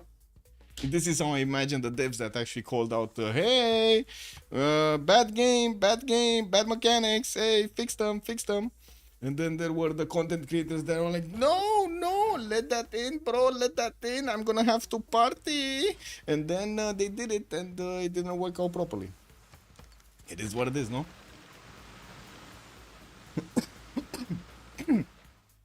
Wait, I mean, yeah, but I don't know anything about CivFR, so I want to know more. No problem. Just keep asking questions. That's why I'm here. That's why we're here. Hey, wait a second. The city of Pella got taken out by the Historia. Looks like the capital city of two capital cities have been taken out by one nation here. Aztec does have control over Mashhad and Pella at the same time. He might actually clean up Macedon altogether, and at the same time he's actually going to clean up also Gran Colombia. So the only one remaining that might actually get something done is Persia, and at the moment I gotta say Persia does have a total of 0 win conditions. He's not getting Diplo because the majority of points are on Varangian. He's not getting a military attack strong enough against the Liege to take out his cities because he doesn't have ranged units, so he cannot actually punch through the city centers to take out the economy. If he would have managed to take out the economy of Ulyss, this game would have been over. I'm calling it out right now. This game would have been over. That slinger is there to watch the ironclads. Exactly, man. Like this slinger, man. This slinger is just insane. Where is the slinger? Wait. He actually got onto the front line. He's throwing rocks of Norway. He's like, bro, I've been here a long time. What are you talking about, man? I don't care about your steel beasts over there. My rocks can punch through everything. Ulyss victory, or noob is calling it out. I don't know. It kind of feels like it is Ulyss victory. And I do have to say, there's a lot of damage on these ironclads, and they don't get the promotions outside quickly. It looks like another one has died, and we only have 2 fleets and 2 normal ones. That doesn't seem like a powerful fleet anymore. Persia just lost his edge. He lost all of his edge, actually. Oh my god, and he's losing also his economy. These privateers of Norway have been pillaging the traders of Persia for a long time.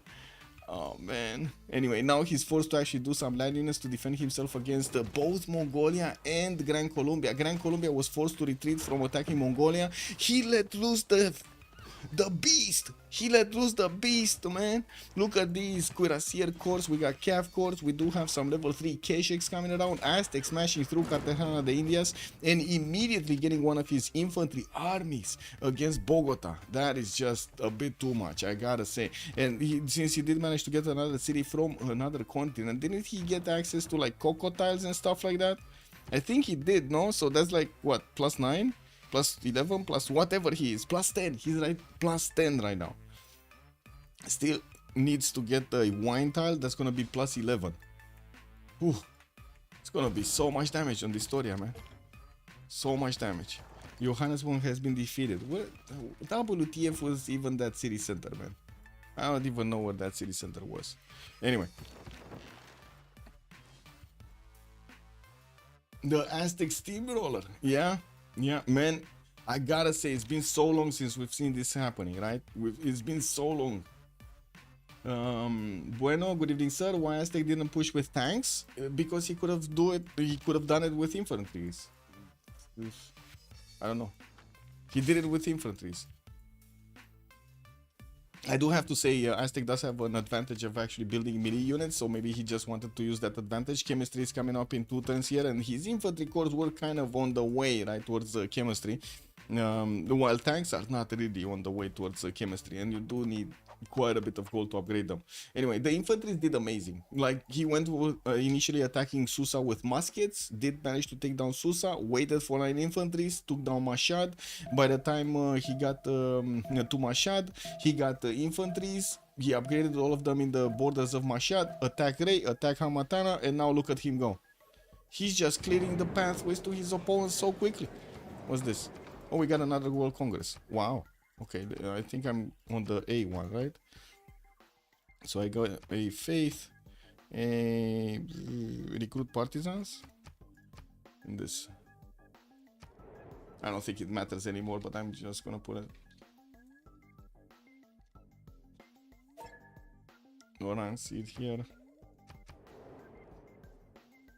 Mega Godzilla. Yeah, we got Mega God Aztec. Or Mega God Distoria, I would say. No? Beep boop, beep beep. Wow, so many infantries have been on the defense of Mongolia here. He cleared them out, all of them. And now Aztec just needs to figure out a way to actually get all of his troops into Gran Colombia's territory. And then guess what? There's a road pathway connecting him to Persia. No problem to actually get those units from Gran Colombia's main capital city, Bogota, to the capital city of Persia. All of this is connected. All of this is connected.